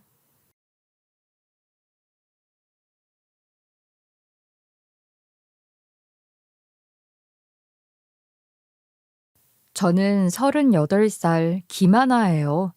흔히 말하는 은메달을 목에 맨 엄마죠. 딸 둘에 아들 하나면 금메달. 딸들은 은메달, 딸 하나에 아들 하나는 동메달이라는 옛말 때문이에요. 참고로 아들 둘이면 목메달, 아들 셋이면 고생길이 훤해 천국행이라고 하는데 제가 바로 그 고추 하나 달린 놈 못 낳았다고 유난 떠는 시댁의 표적이 되어버린 며느리거든요. 첫째 딸 은별이와 둘째 딸 은솔이 이렇게 딸만 둘 낳았다고 죄인 아닌 죄인 취급받으며 살아왔어요. 시댁에서는 대놓고 손이 귀한 집안이라며 아들 못 낳는 저를 구박했고 저는 그런 시선들 속에서 움츠러들며 지내야 했네요. 저희 집은 딸이 정말 귀한 집이었거든요. 아빠가 4형제인데 큰아빠, 작은아빠 모두 아들만 둘, 셋 낳으셨거든요. 셋째 작은아빠는 재혼으로 아이가 있는 작은엄마와 결혼하셔서 아이를 더 낳지 않겠다고 하셨는데 하여튼 거기도 아들 하나 있으니 결국 4형제 중에 딸은 저 혼자였어요. 그래서 막내인 저희 아빠가 저를 낳았을 때 저희 집은 정말 축제 분위기였다고 해요. 친척들이 한마디씩 덕담을 보태며 집안이 환해졌고 마을 어르신들까지 찾아와 이 집에 드디어 꽃이 피었다며 축하를 아끼지 않았다고 해요. 저도 사진첩 속에서 분홍 저고리 입고 웃고 있는 제 돌잔치 사진을 보면 그때 분위기가 얼마나 들떴는지 충분히 짐작할 수 있을 정도니까요. 아이, 우리 하나 못 본 사이에 더 예뻐졌네. 당연하지. 누구 핍줄인데. 우리 하나 누가 데려갈지 아주 복 받았네. 복 받았어. 누가 하나를 데려간다고 해. 하나는 평생 아빠랑 살 거야. 그렇지? 아이고, 이 사람이 딸내미 혼자 막을 일 있어. 말이 씨가 된다고 농담이라도 그런 말 하지 마. 형제끼리 왕래를 잘 안 하는 집들도 있다는데 우리 집은 저 하나로 아빠의 4형제가 똘똘 뭉쳤어요. 큰엄마들도 저를 너무 예뻐해 주셨는데 대리만족이라는 게 이런 걸까 싶을 정도였죠. 어릴 때부터 큰아빠, 큰엄마들이 저에게 세뇌시키신 게 있었어요. 왜 큰엄마, 큰아빠겠냐고 엄마 아빠를 대신할 수 있기 때문에 저를 정말 친자식처럼 예뻐해 주셨거든요. 당신 자식들 옷 살 때 제 옷도 사주시고 입학하면 입학금, 졸업하면 졸업 축하금까지 용돈부터 대학 등록금까지 정말 아낌없이 지원을 해주셨어요. 저희 집 형편은 4형제 중에 가장 못 살았는데 아빠가 항상 복둥이 딸 덕분에 형편이 나아진다고 말할 정도였어요.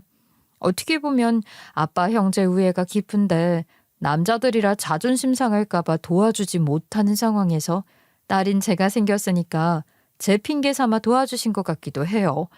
무슨 일이 있어도 든든한 지원군이 있는 느낌이었죠. 명절이나 어른들 생일이면 친척집에 모여 전을 부치고 고기를 굽는 와중에도 늘 제 이름이 먼저 불러졌어요. 작은아빠는 우리 하나 먹을 것부터 챙겨라 라는 말씀을 늘 달고 사셨고 큰엄마는 항상 제가 좋아하는 반찬을 한가득 담아주곤 했죠. 그럴 때면 사촌 오빠들이 장난스럽게 우리 집 귀한 공주님이네 하며 절 놀리기도 했지만 속으로는 다들 저를 중심으로 돌아가는 분위기를 당연스럽게 받아들이는 것 같았어요. 저도 철없이 그게 세상 모든 딸들이 누리는 특권인 줄 알았죠. 오빠들 역시 제 일이라면 만사를 제쳐두고 챙길 정도로 친정 집안 전체를 놓고 봤을 때 서열 1위는 과연 저였으니까요. 제가 이 이야기를 장황하게 하는 건 반대 끌림인지 모르겠지만 저희 남편은 저와 정반대의 집안에서 자랐기 때문이에요.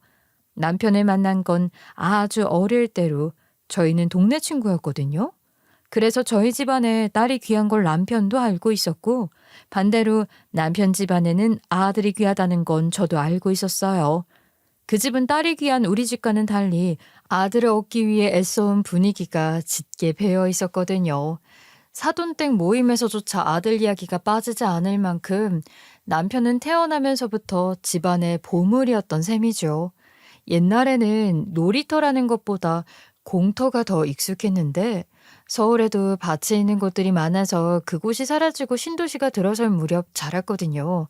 공터에 공사자재가 놓여 있으면 거기서 놀곤 했고요. 지금 생각해보면 가운데가 텅 비어있는 원형 파이프 같은 데 들어가 각자 집인 척 엄마 아빠 놀이도 하고 그랬죠. 여보, 오늘 저녁은 뭐 먹을까요? 당신이 알아서 해요. 난 돈만 벌어올 테니까. 하나야, 너는 정말 엄마 같아. 맞아. 그리고 성민이는 완전 아빠 같고. 그때마다 저와 남편이 부부가 되어서 이야기를 하면 그렇게 웃겼어요. 어른들한테 들은 게 있으니까 실제 상황 같았거든요. 그래서 동네 친구들은 늘 엄마 아빠를 저와 남편 시키고 자기들은 딸아들이 되었죠. 하루는 딸 부잣집 아들 역할, 또 다른 하루는 아들 많은 집 딸 역할을 하며 지냈어요. 이런 건 남자가 하는 거예요. 뭐예요, 안 하고? 왜 내가 해야 해? 너나 해. 아유, 정말 남자답지 못하게. 여기까지만 이야기해도 눈치 빠르신 분들은 눈치채셨겠지만 남편은 아주 귀한 대접을 받고 자랐어요. 제가 공주처럼 자랐다면 남편은 왕처럼 자랐다고 해야 할까요? 그래서 엄마 아빠 놀이를 하면 늘 싸움의 연속이었던 건 제가 하는 말들을 남편은 이해를 못했기 때문이었어요.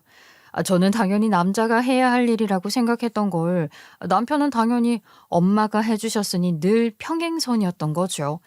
아이들 장난 같았지만 지금 돌이켜보면 이미 그때부터 성격 차이와 집안 분위기의 차이가 은근히 드러나고 있었던 것 같아요. 그 작은 다툼들이 나중에 결혼 생활에서 어떤 영향을 줄지는 상상도 못했지만요. 여하튼 그렇게 지나쳤는데 대학교를 같은 대학으로 입학하게 되었고 거기서도 제가 눈치를 주며 남편에게 이것저것 시키기도 했어요. 뭐 부려먹는다고 오해하실까봐 이야기를 하면요. 뭐랄까 하도 떠받들여 자란 티가 났다고 해야 하나요? 사람들 사이에서 해야 하는 당연한 것들을 몰랐거든요.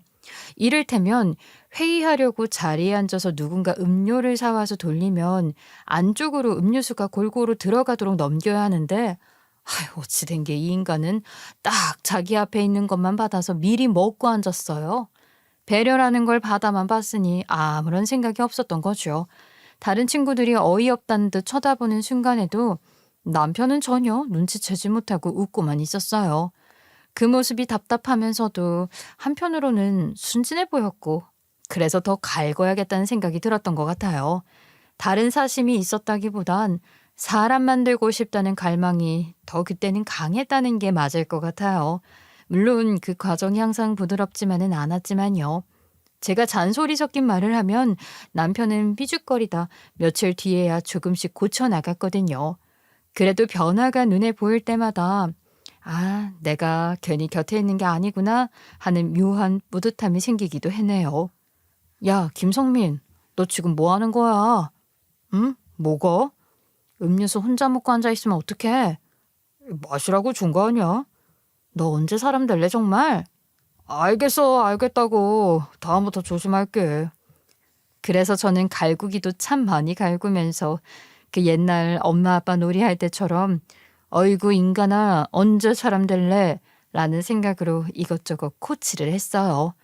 주위에서는 뭐 썸 타기 전부터 부부냐고 놀려댔지만 어릴 때 워낙 그렇게 지내서 그런 소리는 개의치 않았고 그저 남편이 사람답게 폐 안 끼치고 살았으면 하는 생각이었던 것 같아요. 같은 동네에서 오래 살았으니 동네 욕보이지 말자 정도? 그런데 이게 신기한 게 처음 만나는 사람이 그랬으면 싸움이었겠지만 어릴 때부터 한결같았기에 중간에 공백 기간이 한 8년 이상 있었는데도 편하고 아무렇지가 않더라고요. 그리고 어릴 때와 다르게 남편도 머리가 컸는지 자신이 어떻게 해야 사람들에게 좋은 이미지인지 차츰 받아들이는 것 같기도 했고요. 그렇게 남편이 군대 갔다 오고 갑자기 저에게 청혼을 하더라고요. 하나야, 나랑 결혼해. 뭐? 갑자기 뭔 소리야? 진짜야. 나를 사람으로 만들어줄 사람은 너밖에 없어. 아유, 너 무슨 드라마 대사 같은 소리를. 야, 너는 아무렇지도 않게 하냐? 진심이야. 너 아니면 난 평생 눈치 없는 인간으로 살 것 같아. 죽은 사람 소원도 들어준다는데 내 소원도 좀 들어줘.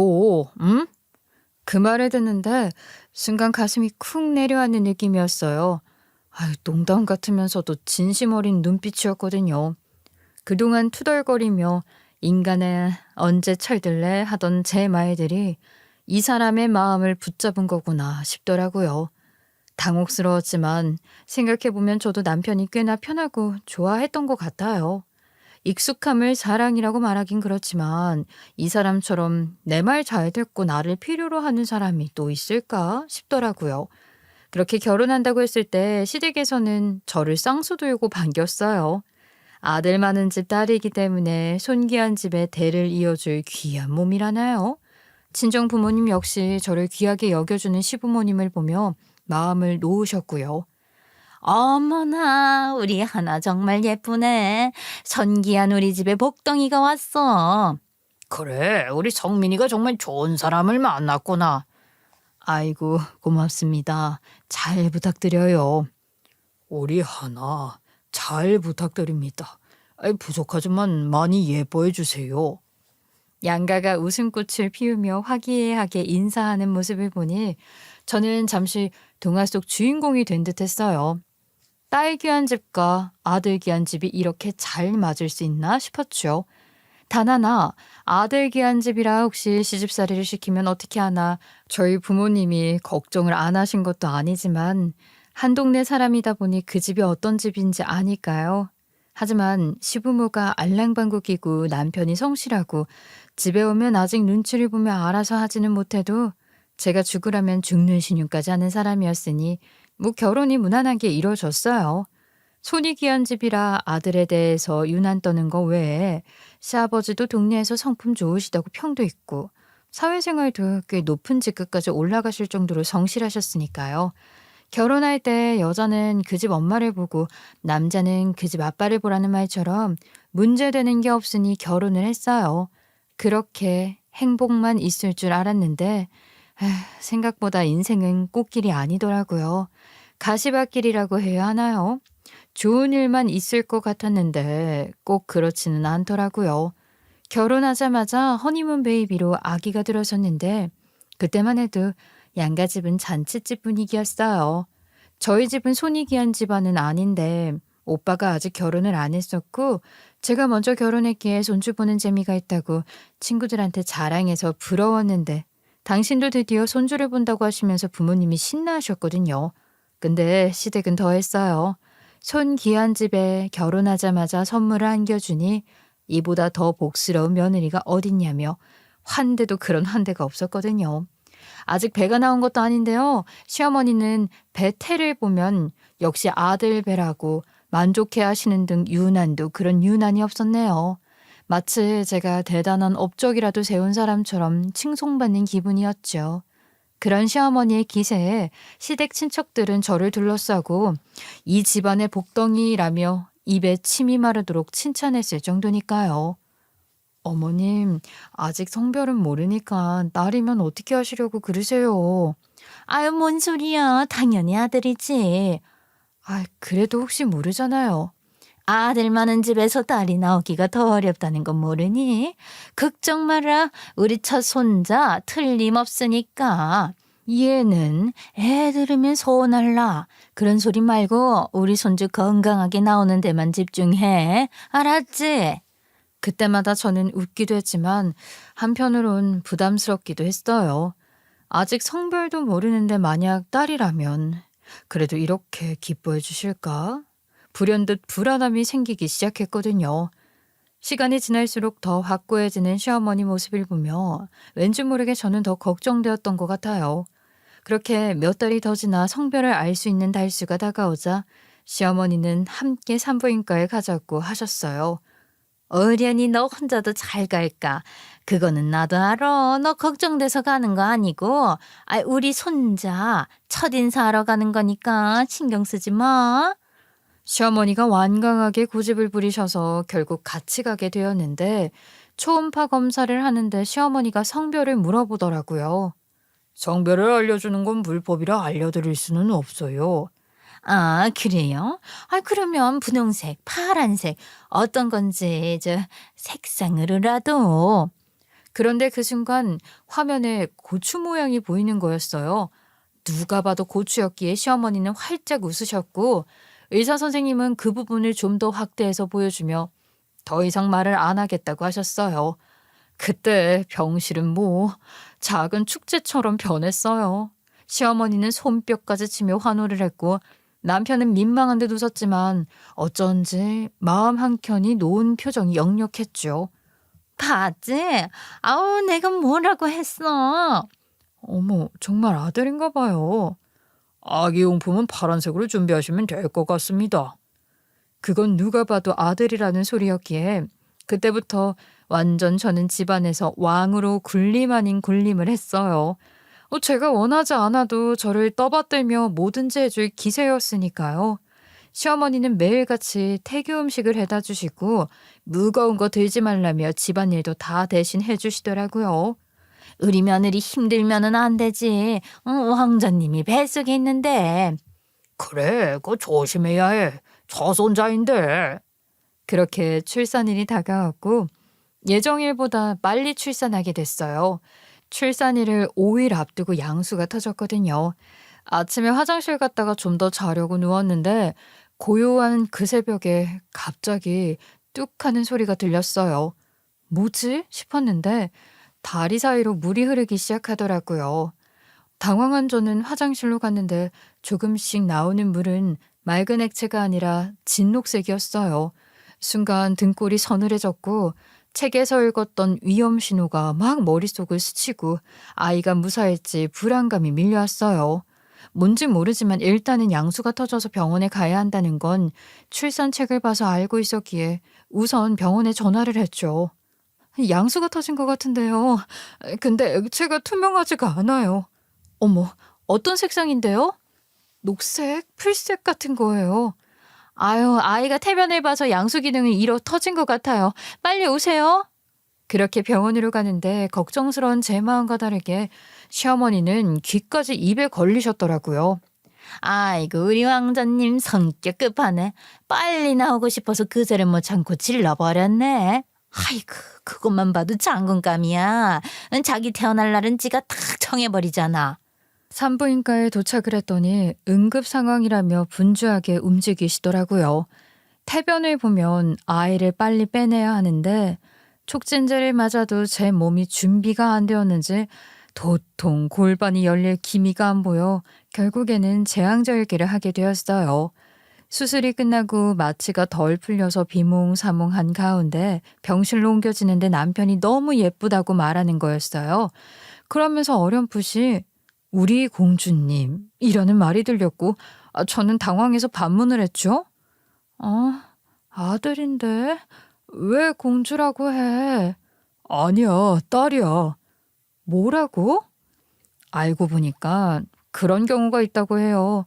초음파로 아기를 보는 거기 때문에 정확하지 않을 수 있는 게 아이가 손가락을 뱃속에서 가랑이 사이로 집어넣으면 실체를 모르고 형태만 보이는 초음파는 그게 고추로 보이는 거였어요. 즉 고추인 줄 알았던 모양은 딸의 손가락이었고 애초에 아들이 아니라 딸이었던 거예요. 순간 병실 공기가 얼어붙은 듯 했어요. 남편은 눈시울을 붉히며 갓 태어난 아이를 감동의 눈빛으로 바라봤지만 시어머니는 그 자리에서 바로 얼굴이 굳어져 버렸죠. 그러더니 이내 현실을 받아들이셨는지 10달 내내 기대감으로 살았던 시어머니는 그때부터 저에게 악담 아닌 악담을 하며 지집의 성격이 얼마나 나쁘길래 예정일도 못 채우고 나왔냐는 등 저와 제 딸을 싸잡아 욕하기 시작했어요. 저는 수술 직후라 몸도 정신도 지쳐 있었지만 그 말들이 비수처럼 꽂혔습니다. 딸이라는 이유만으로 욕을 먹어야 한다니 도저히 받아들이기 힘들었죠. 아이고, 이게 뭔 일이니? 분명히 아들이었는데 고추 달린 것도 내 눈으로 똑똑히 확인을 했고 의사도 분명히 파란색으로 준비하라고. 그런 경우가 있대요. 손가락으로 오인해서. 뭐 그런 개 같은 경우가 다 있어. 기집애가 얼마나 성격이 나쁘면 애미 뱃속에 있을 때부터 거짓말을 해. 그러니까 똥 싸고 똥물에 뒹굴다 태어났지.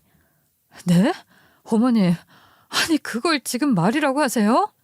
엄마, 산모한테 그게 무슨 악담이야. 그런 소리 할 거면 가. 면전에 대놓고 어이없는 소리를 해대니 남편도 아니라고 생각했는지 시어머니를 내쫓았는데요. 이미 손이 귀하고 아들을 낳아 기세등등했던 시어머니의 길을 꺾기엔 역부족이었습니다. 병실에서 쫓겨났지만 문병으로 온 친척들을 만날 때마다 노골적으로 실망감을 드러내셨거든요. 아이고, 내가 너무 기대를 했나 봐. 그래도 건강하게 태어났으니까 다행이잖아요. 건강하긴 딸인데 뭐가 다행이야? 하도 저대를 낳고 딸이라고 괄시를 받아서 그런가요? 둘째는 낳고 싶은 생각도 안 들더라고요. 딸이면 얼마나 더 심해질지 생각도 하기 싫었고, 아들이라고 한들 이런 집에서 나와봤자 큰애랑 차별만 있을 테고, 그건 애들 교육에도 좋지 않다는 생각에 거의 10년 가까이 아이를 낳지 않았어요. 물론 그때마다 시어머니 난리도 아니었죠. 대를 끊기게 할 생각이냐? 응? 아직 은별이도 어린데요. 아니 어리니까 동생 보게 해야지. 왜? 고년이 동생 싫대? 왜 또 그 소리야? 우리가 결정할 문제니까 엄만 그만 좀 신경 꺼. 야 이놈아, 왜 니네가 결정한다고 해? 며느리가 결혼했으면 대를 이어야지. 그게 도리지, 알아? 남편은 중간에서 애도 많이 쓰고 거의 안 보다시피 살았던 것 같아요. 하지만 양가 부모님 동네가 같으니 말이 안 보이다시피 엮일 수밖에 없었고, 하여튼 뭔가 대놓고 큰일이 생긴 건 아니었지만 살얼음판보다 약한 그 어디쯤에서 지냈던 것 같아요. 그러다 변화가 온 게 제가 10년 만에 다시 임신을 하게 되었고, 노총각이던 시동생이 띠동갑 여자와 결혼한다고 하면서 집안에 다시 활기가 돌았기 때문이었어요. 이번에는 정말 아들이겠지? 지난번에 그러시고도 또 그러세요, 어머니? 아니야, 이번에는 틀림이 없어. 느낌이 달라. 나이가 있어서 임신은 어려울 거라 생각했고, 둘째에 대한 생각도 없었는데 방심해서 그런지 30 중반에 늦둥이가 생겼던 거예요. 시어머니는 드디어 아들을 낳는다며 또다시 김칫국을 4발로 마시기 시작했고, 시동생과 띠동갑 곱디고 온 처자까지 가족이 된다고 하니 시댁은 그야말로 축제 분위기였습니다. 그러다가 제가 다시 또 딸을 낳자 상갓집도 그런 상갓집이 없었지만요.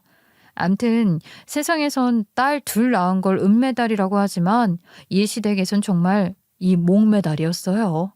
살아있는 게 죄인인 그런 기분 말이에요. 축하의 말 대신 쏟아진 건 원망과 한숨뿐이었죠. 아이고, 또 딸이야, 또? 아, 정말 가랑이 사이에 달랑거리는 거 없는 딸이라고? 네, 건강한 딸입니다. 아이고, 이럴 수가. 우리 집 대는 끊어졌어. 망했네, 망했어. 엄마, 그런 소리 할 거면 오지 말라고 했지? 그런 소리 안 한다더니 또 왜 그래? 밥만 축내고 며느리 도리도 못하는 네 처한테 화를 내야지. 왜? 이게 어디서 툭하면 지 애미한테 큰 소리야? 출산 후 축하받아야 하는 자리가 아수라장이 되었네요. 문제는 그걸 옆에서 묵묵히 듣고 있던 동서가 놀란 눈으로 이러지도 못하고 저러지도 못했다는 점이었어요. 새댁이라 아직 뭘 모르는 상황에서 시어머니의 독서를 고스란히 지켜보고만 있었던 거죠. 형님, 괜찮으세요? 결국 참다 못한 동서가 제 눈치를 보며 한마디를 했지만 저는 대꾸할 힘도 없이 한숨만 쉬고 고개를 돌렸어요.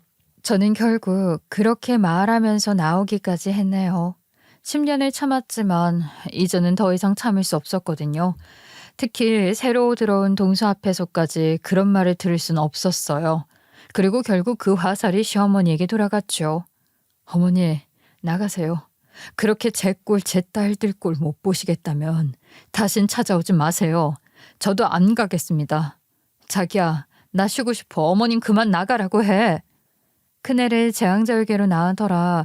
둘째도 당연히 수술해야 했고, 아직 마취제가 풀리지도 않아서 몽롱한 상태에서 기를 쓰면서 말했어요. 그런 모습을 본 남편이 놀라면서 시어머니를 밖으로 내쫓았고, 동서도 덩달아 나가면서 병실에 혼자 남아서 참 씁쓸했던 기억이에요. 거기서 끝났으면 좋겠지만 그 후에도 문제가 있었어요. 동서가 임신을 차일피일 미뤘던 거예요. 시어머니가 저에게 했던 걸 봤으니 자기가 아이를 낳아도 아들 아니면 멸시당할 텐데 자신은 아이 없어도 괜찮다고 말했다는 거였죠. 그 얘기를 시동생을 통해 들은 시어머니는 처음에는 동서의 마음을 이해한다고 하시더니 시간이 지날수록 점점 화가 나셨던 모양이에요. 아마도 손주에 대한 간절함이 커질수록 누군가를 탓하고 싶었던 거겠죠. 그렇게 또 시간 나면 저에게 와서 하소연 아닌 분풀이를 하며 손귀한 집에 시집와서 대를 못 잇는 것도 모자라 대를 끊게 만들려고 작정했다면서 난리를 치셨고요. 어머니, 그거는 동서가 선택할 문제잖아요. 선택은 무슨 다 네 팔자 때문이지. 응? 팔자 드센년. 생각해보니까는 네가 너희 집 아들 대를 끊는 기센년이었어. 어머님, 그게 무슨 말씀이세요? 네가 오빠들 결혼도 못하게 막는 거 아니야? 그 말을 들은 순간 정말 어이가 없었어요. 제가 친정 오빠들 대를 끊었다는 말인지 아니면 시댁 대를 끊었다는 말인지 모르겠지만 둘 다 말도 안 되는 소리였거든요. 다행히 시어머니가 집에 남편이 있는 줄도 모르고 문 열리자마자 다짜고짜 들어와서 행패 부리는 바람에 외근 나갔다가 집 근처라 일찍 집에 들어와 안방에서 쉬고 있던 남편이 그 소리를 다 들었거든요. 왜 시어머니에게 따지지 못했냐고 말하실 수 있는데 가스라이팅이라고 계속 같은 말을 듣다 보면 자존감도 낮아지고 정말 나 때문인가 하는 생각이 불현듯 한 번 들기 시작하면 바로 대꾸를 못하게 돼요. 다시 정신을 가다듬고 나아질 수 있는데 제가 그 순간 정신을 가다듬기 전에 지원군처럼 남편이 대신 말을 해줬던 거예요. 이년이 아들도 못 낳으면서 동서까지 아이를 안 낳게 만들어? 네가 그렇게 잘났어. 이래서 집안에 여자가 잘 들어와야 한다는데. 제가 뭘 어떻게 했다고 그러세요? 네가 딸만 낳아서 네 동서가 겁먹었다잖아. 다 너 때문이지. 너 어떻게 할 거야? 엄마, 뭐 하는 거야 지금? 재수 씨 임신 안 한 게 왜 이 사람 잘못인데? 제발 그만 좀 해. 나 미치는 꼴 보고 싶어서 그래? 엄마가 이렇게 한 번씩 휘저을 때마다 이 사람이 아니라 내가 돌겠다고. 어머나, 어머 성민이 너 집에 있었구나. 아직 시간이 이른데 어떻게 네가? 나가. 당장 나가라고. 그리고 다신 찾아오지도 말고 연락도 하지 마. 그렇게 남편이 격노하며 집에서 시어머니를 내쫓으면서 다신 찾아오지 말라고 또 찾아오면 위치도 말 안 하고 이사를 가버릴 거라고 제 대신 말해줘서 그나마 속이 시원했네요. 여하튼 그렇게 우리 집안을 풍비박산내더니 1년쯤 지나 동서가 임신했다는 소식이 들려오는 거예요. 어쨌든 아이는 축복이고 아이를 안 낳으려던 동서가 가진 것도 대단해서 축하한다고 전화해주고 형제들끼리는 잘 지냈어요. 시어머니만 문제였지 시아버지도 뭐 딱히 뭐라 안 하셨고 형제 우애도 나쁜 편은 아니었거든요. 그리고 아들인지 딸인지 알 수 있는 무렵 아들이라는 소식까지 들려오면서 시어머니는 하늘을 날아가는데 기뻐하더라고요. 딸인데 손가락으로 장난치는 건 아닌지 여러 번이나 확인하면서 아들이라는 걸 확실하게 확신한 시어머니는 그때부터 둘째 동서 바라기에 난리도 아니셨고요. 동서 임신 소식을 들은 후 시어머니의 태도는 정말로 극적이었어요. 마치 다른 사람이 된 것 마냥 상냥해졌고 동서한테는 온갖 정성을 다 쏟으셨거든요. 저는 더 아이를 낳을 생각이 없었으니 저 대신 시어머니 소원풀이 해준 동서에게 고마운 마음도 들었어요. 드디어 이 시집살이 시지옥 끝내주려는구나 싶은 마음. 그래서 저도 동서에게 잘했어요. 형님, 정말 축하해 주셔서 고마워요. 아유, 당연하지. 내가 못 낳은 아들 낳아서 다행이야. 그렇게 말씀해 주셔서 감사해요. 근데 진심이시죠? 아유, 그럼 진심이지. 그리고 감사는 무슨 나도 동서 덕분에 어머니 아들 타령해서 해방될 것 같아서 고마워. 그때만 해도 정말 순진하게 생각했어요. 동서가 아들을 낳으면 시어머니의 관심이 동서에게로 옮겨가서 저는 평화롭게 지낼 수 있을 거라고 말이에요. 이 얼마나 어리석었는지 몰라요. 그렇게 동서는 예정일 전 고생하기 싫다고 미리 입원해서 제왕절개를 했고요. 저는 임신하면 당연히 자연분만인 줄 알았는데 아이가 태변을 보낸 바람에 선택의 여지도 없이 수술을 했기에 자연분만이 고생이라 편하게 수술한다는 동서가 참 신기하게 느껴지기도 하더라고요. 뭐 한편으로는 부러운 마음도 들었고요. 저는 응급 상황에서 어쩔 수 없이 수술했는데 동서는 자신이 원하는 대로 편하게 선택할 수 있다는 게 말이에요. 같은 출산인데도 이렇게 다를 수가 있나 싶었죠. 여하튼 그렇게 낳은 조카는 아들이었고 시어머니는 입이 귀에 걸리고 그 모습을 보는 제 모습은 묘했어요. 저는 애를 둘이나 낳았지만 한 번도 시어머니에게 고생했다, 축하한다는 말을 들은 적 없으니까요. 오히려 딸이라는 이유로 원망만 들었던 제 출산과는 너무나도 대조적이어서 마음이 복잡했어요. 같은 시어머니, 같은 며느리인데 이렇게까지 차이가 날 수 있나 싶더라고요. 그래도 새 생명이 태어났으니까 축하를 해주고 저는 이만 가려는데 갑자기 동서가 눈을 부라리며 저에게 이런 말을 하는데요. 평소 다정하고 예의를 차렸던 모습은 온데간데 없더라고요. 형님, 가만히 있지만 말고 밥상 좀 차려와요. 못 좀 먹어야 정신 차리겠어요. 수술은 좀 쉬운 줄 알았는데 그것도 아니네요. 순간 한 대 머리를 맞은 것 같았어요. 집도 아니고 병원이라 제가 아닌 병원에서 환자식이 나오는데 저를 지목한다는 것도 이해가 안 되었지만 동서는 수술을 끝내고 나온 지도 얼마 안 되었거든요. 어머, 동서 왜 그래? 수술했잖아. 방구 나와야 식사할 수 있다고 간호사가 말 안 해줬어? 기운 없어도 방구 나오고 간호사실에서 말하면 간호사가 알아서 챙겨줄 거야. 그러면 뭐 혹시 입이 심심해서 그래? 수건에 물 묻혀줄까? 원래 물도 안 되는데 목마르면 그렇게 물 축여도 된다고 간호사가 그랬거든. 혹시 수술 후 제정신이 돌아오지 않아 실수했을 거라고 생각한 저는 최대한 좋게 말했어요. 괜한 오해로 발끈해서 방금 출산한 산모를 서운하게 만들고 싶지 않았거든요. 제가 산증인이잖아요. 딸 둘 다 낳은 날 시어머니에게 악담 들어서 마음이 안 좋은데 동서도 그런 기억을 하게 만들고 싶지 않았던 거예요. 그런데 동서는 실수를 한 게 아니더라고요. 오히려 자신의 말이 말 같지 않냐는 투로 어이없다는 듯 빈정대며 말했으니까요. 그걸 누가 몰라서 그래요? 병원밥 맛 없잖아요. 그러니까 미리미리 준비해서 밥상 차리라고요. 좀 말하면 말하는 대로 차리면 될 것이지. 거참 말 되게 많네요, 형님. 내가 왜 동서 밥을 차리냐고. 왜 그래? 어디 아파? 지금 뭐 나한테 하는 말 맞아? 동서가 왜 그러는지 영문은 알 수 없던 저는 화도 안 나더라고요. 뭐지? 왜 갑자기 나에게 이런 말을 하지? 의아한 느낌이 더 들었거든요. 그러자 동서는 되게 불쾌한 듯 말했어요. 지금 제가 밥 차리라고 할 사람이 형님 말고 또 누가 있어요? 밥값 못하면 밥이라도 만나게 차려야죠. 당연한 건데 뭘 자꾸 물어요. 그러니까 아들도 못 낳고 딸만 계속 낳았겠지만.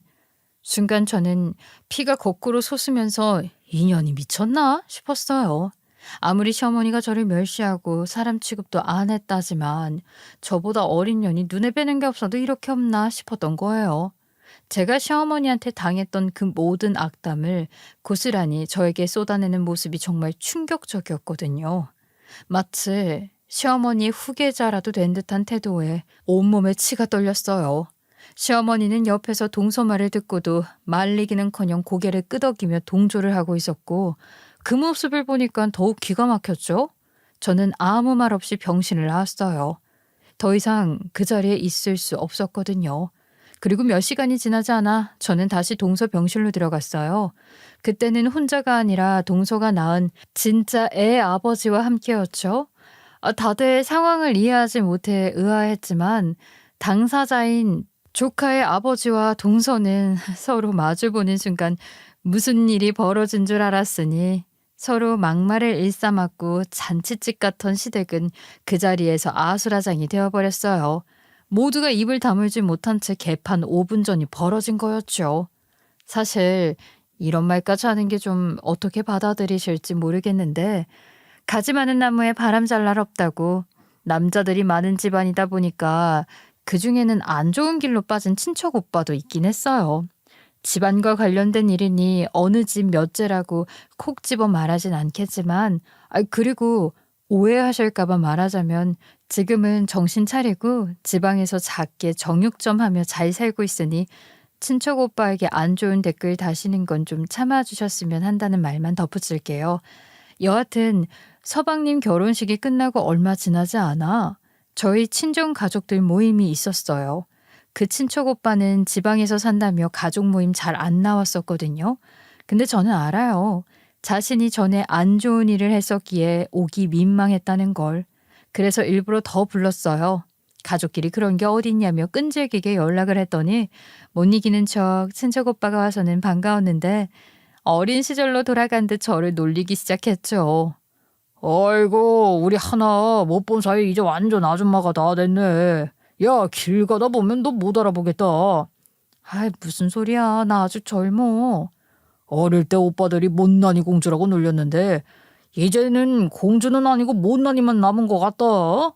장난이라는 걸 알지만 아이도 둘라 나이도 먹을 대로 먹었다지만 친척 오빠 장난에 마치 어린애가 된 듯 반박을 하며 아직 미모 안 죽었다고 한창 실랑이를 하고 있었죠.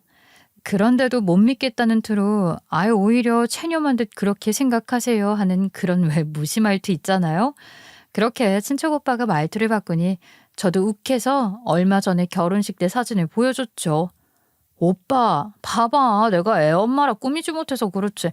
봐봐 이렇게 풀 메이크업 하면 아직도 전화번호 달라는 사람이 줄을 선다고. 알아? 사실 제 결혼식 이후 머리부터 발끝까지 꾸민 게 처음이라 자랑하고 싶은 마음도 조금 있었어요. 이야 호박에 줄 긋는다고 수박되냐. 그래봤자 화장한 호박인데 뭐.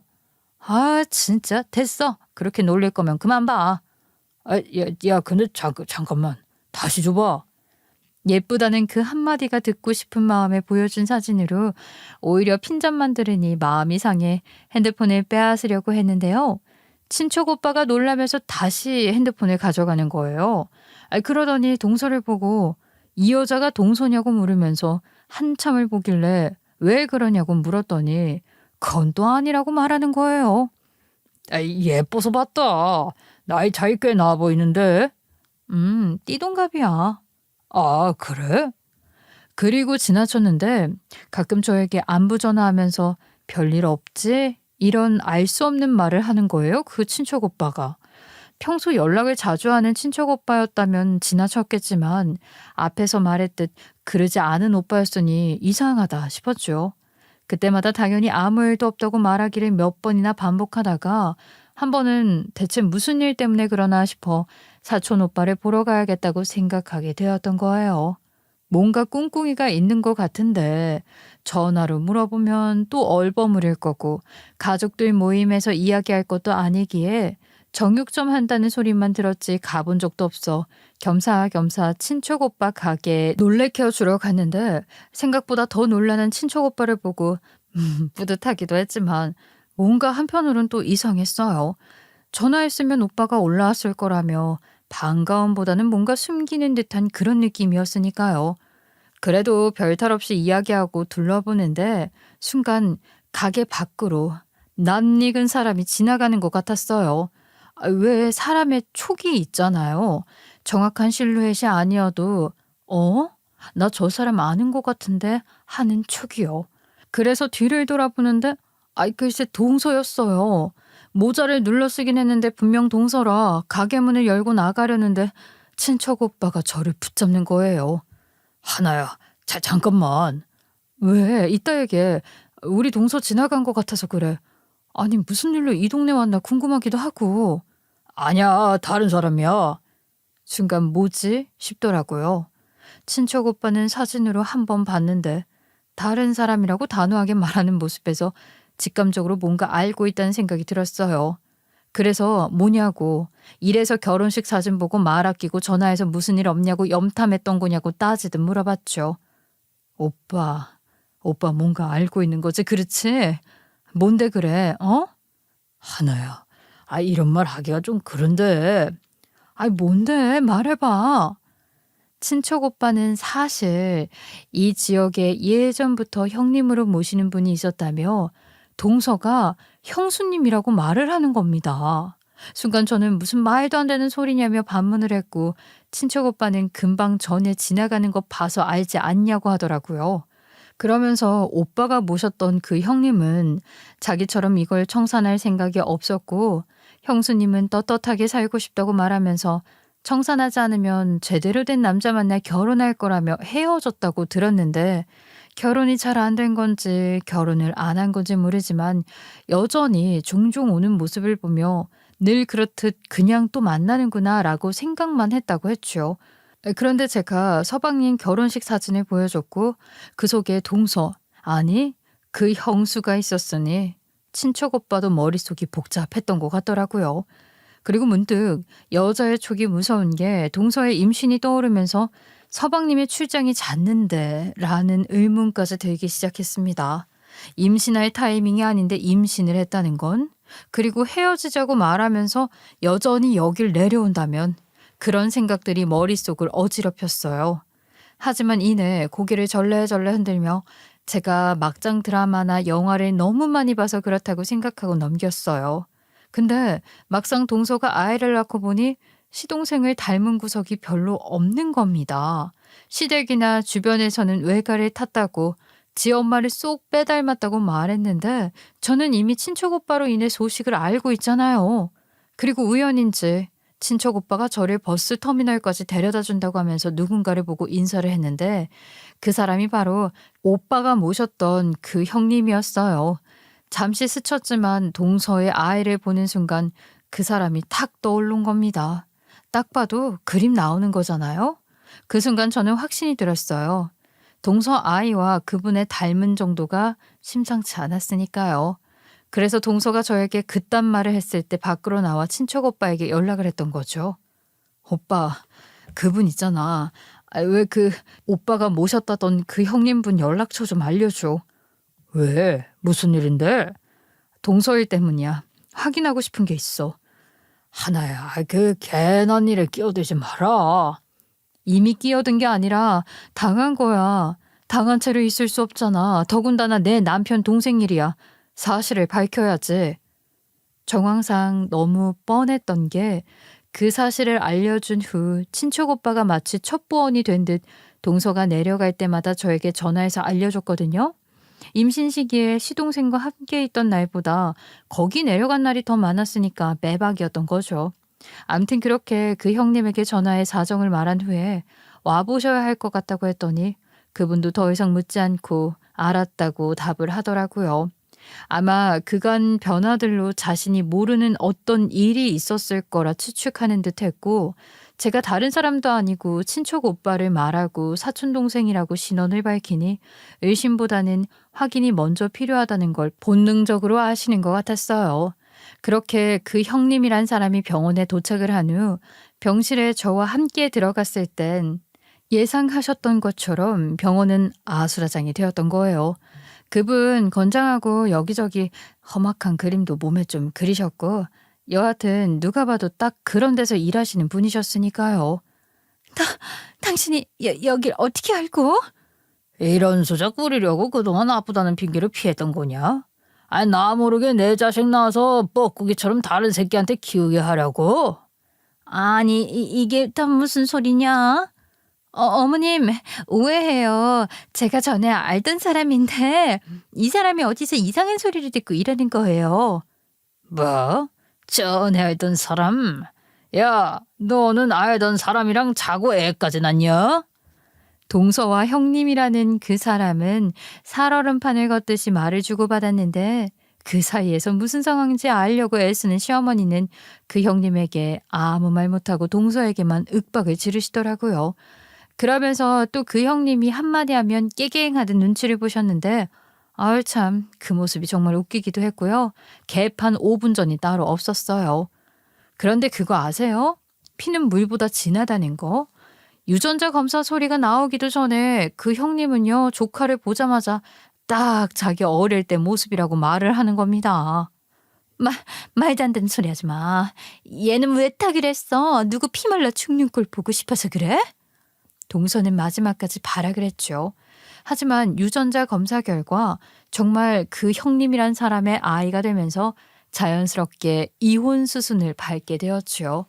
근데 웃긴 게 제가 큰애 낳고 하도 시집살이 당해서 둘째 아예 안 낳으려고 남편 보고 정관수술하라고 했는데 병원에서 임신을 한 게 신기하다고 할 정도로 정자가 얼마 없었어요. 이런 경우 드문데 손이 귀한 집이라고 말했더니 아마 정자가 많지 않아서 임신 확률이 낮아서 그럴 거라고 말하기에 묵지 않았고 맘 편히 잠자리에 들었다가 10년 만에 늦둥이를 얻었던 건데 시동생도 그랬어요.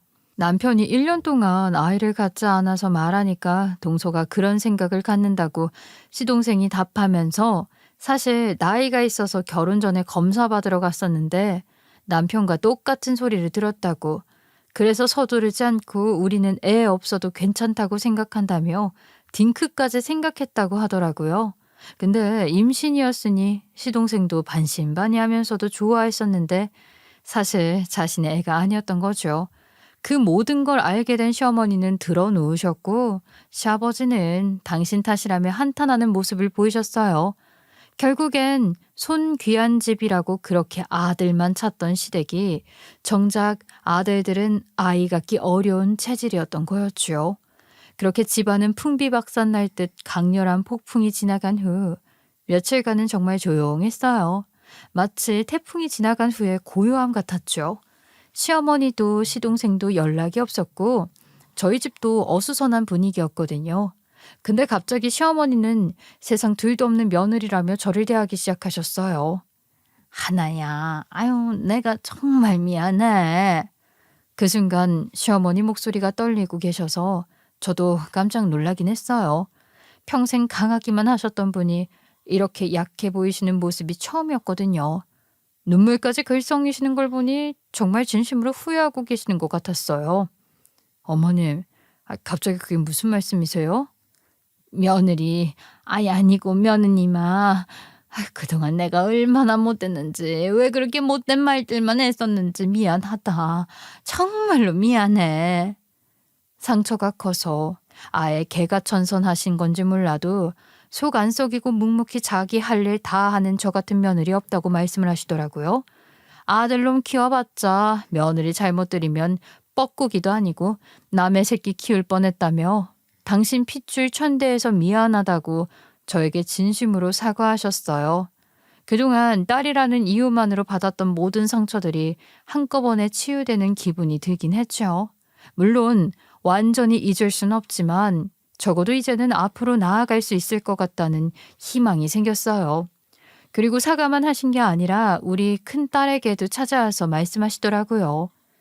은별아, 할미가 미안해. 너를 제대로 이뻐하지 못해서. 할머니, 왜 울어? 난 괜찮아. 울지 마. 할머니 안 울어. 기뻐서 그래. 아유, 이렇게 예쁜 보물을 못 알아보고 할미가 지나칠 뻔해서.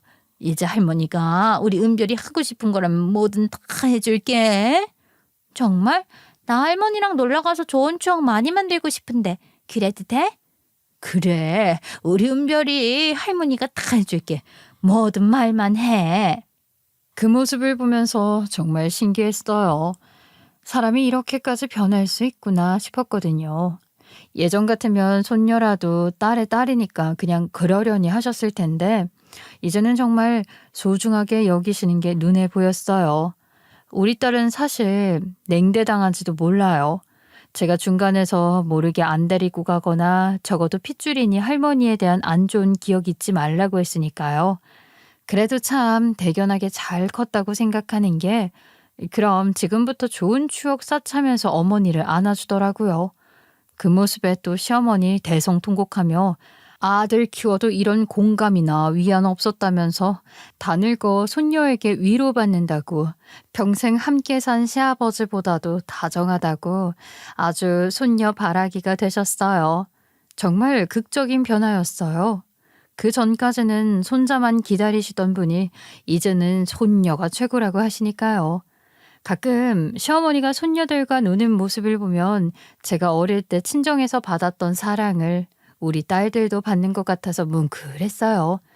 동서는 서방님은 물론이거니와 그 형님이라는 사람에게도 팽당했어요. 너 아주 대단한 일을 한 것 같다. 왜 오빠? 무슨 일 있었어? 그 형님 말이야. 일 접었어. 다른 지역으로 가신다고 오늘 아침에 인사 왔다. 친척 오빠 말로는 그 형님이 정말 많이 상심하셨다고 해요. 자신도 모르게 누군가의 인생을 망쳐놓았다는 죄책감에 견딜 수 없으셨던 것 같더라고요. 어찌 보면 그분도 피해자인 셈이니까요. 그 형님도 충격이 크셨는지 하던 일을 청산하시고 다른 지역으로 가셨다고 하더라고요. 형님은 자기 자식을 다른 사람한테 키울 생각했다는데 혀를 내둘렀다고 해요. 갔으면 오지나 말 것이지. 그동안 자신을 가지고 놀았다는데도 상처받으신 듯 했고요. 시동생 역시 부부간의 신뢰를 무너뜨리는 일을 아무렇지 않게 했으니 함께 그리는 미래도 의미 없다고 말하고 이혼한 건 너무 당연했습니다.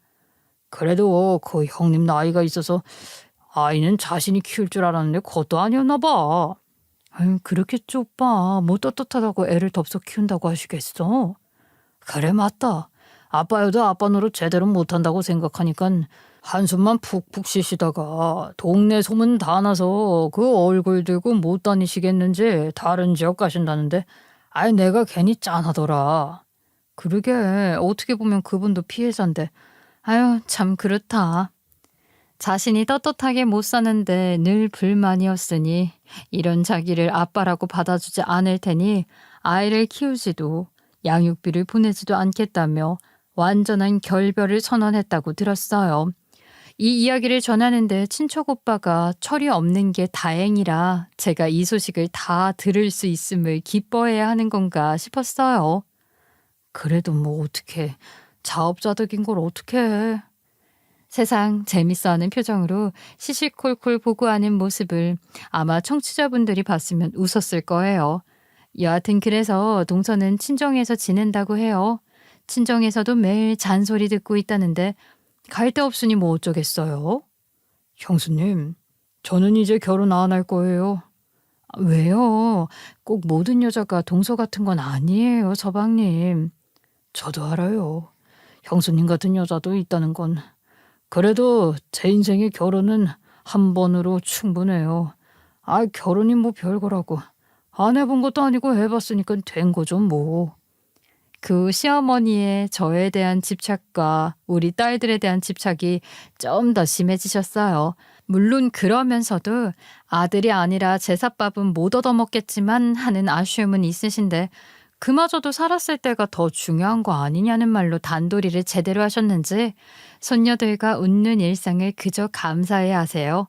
그 후 남편이 속을 썩인 게 아니고 핸드폰을 너무 오래되어서 배터리가 없어서 연락을 못하고 늦게 들어온 날이 있었는데요. 그날이 얼마나 웃겼는지 몰라요. 그날 손녀들하고 늦게까지 놀고 자다 간다고 시어머니가 오셨던 날이라 제가 걱정을 하면서 발 동동거리는 모습을 다 보셨거든요. 뒤늦게 들어온 남편 등짝을 때리며 하신 말이 정말 웃겼어요. 이 고추 떼버릴 놈아. 아이 엄마, 핸드폰이 고장이 나서. 마누라가 얼마나 걱정을 했는데 손은 장식이야. 다른 사람들한테라도 빌려가지고 전화를 했었어야지. 그 말이 어찌나 웃었던지 그 고추 하나 때문에 울고 웃는다 싶더라고요. 예전에는 그 고추가 있어야 아들이라며 그렇게 귀하게 여기시더니 이제는 그 고추 때문에 골치라며 때리시는 모습이 정말 아이러니했죠. 그날 일을 떠올리면 지금도 웃음이 나와요. 평생 아들만 귀하게 여기셨던 분이 아들을 때리면서 며느리 걱정시켰다고 하시는 모습이 정말 인상적이었거든요. 세상이 바뀌었다는 걸 실감하는 순간이었어요. 저희 시어머니 같으신 분 없겠지만요. 결국 사람이 진심을 다하는 사람이 전부가 아닌가 싶어요. 그동안 아들만 소중히 여기시느라 정작 중요한 걸 놓치셨던 거죠. 이제는 혈육보다도 마음이 통하는 게 더 소중하다는 걸 깨달으신 것 같아요. 딸들도 시어머니를 정말 좋아하고 시어머니도 손녀들과 보내는 시간을 가장 행복해 하세요. 저도 이제는 마음 편히 시댁을 드나들 수 있게 되었어요. 그러니 아들, 딸 바라지 말고 사람 자체가 귀한 요즘 서로 존중하며 살았으면 하는 바람을 전하며 이만 마무리하겠습니다. 감사합니다.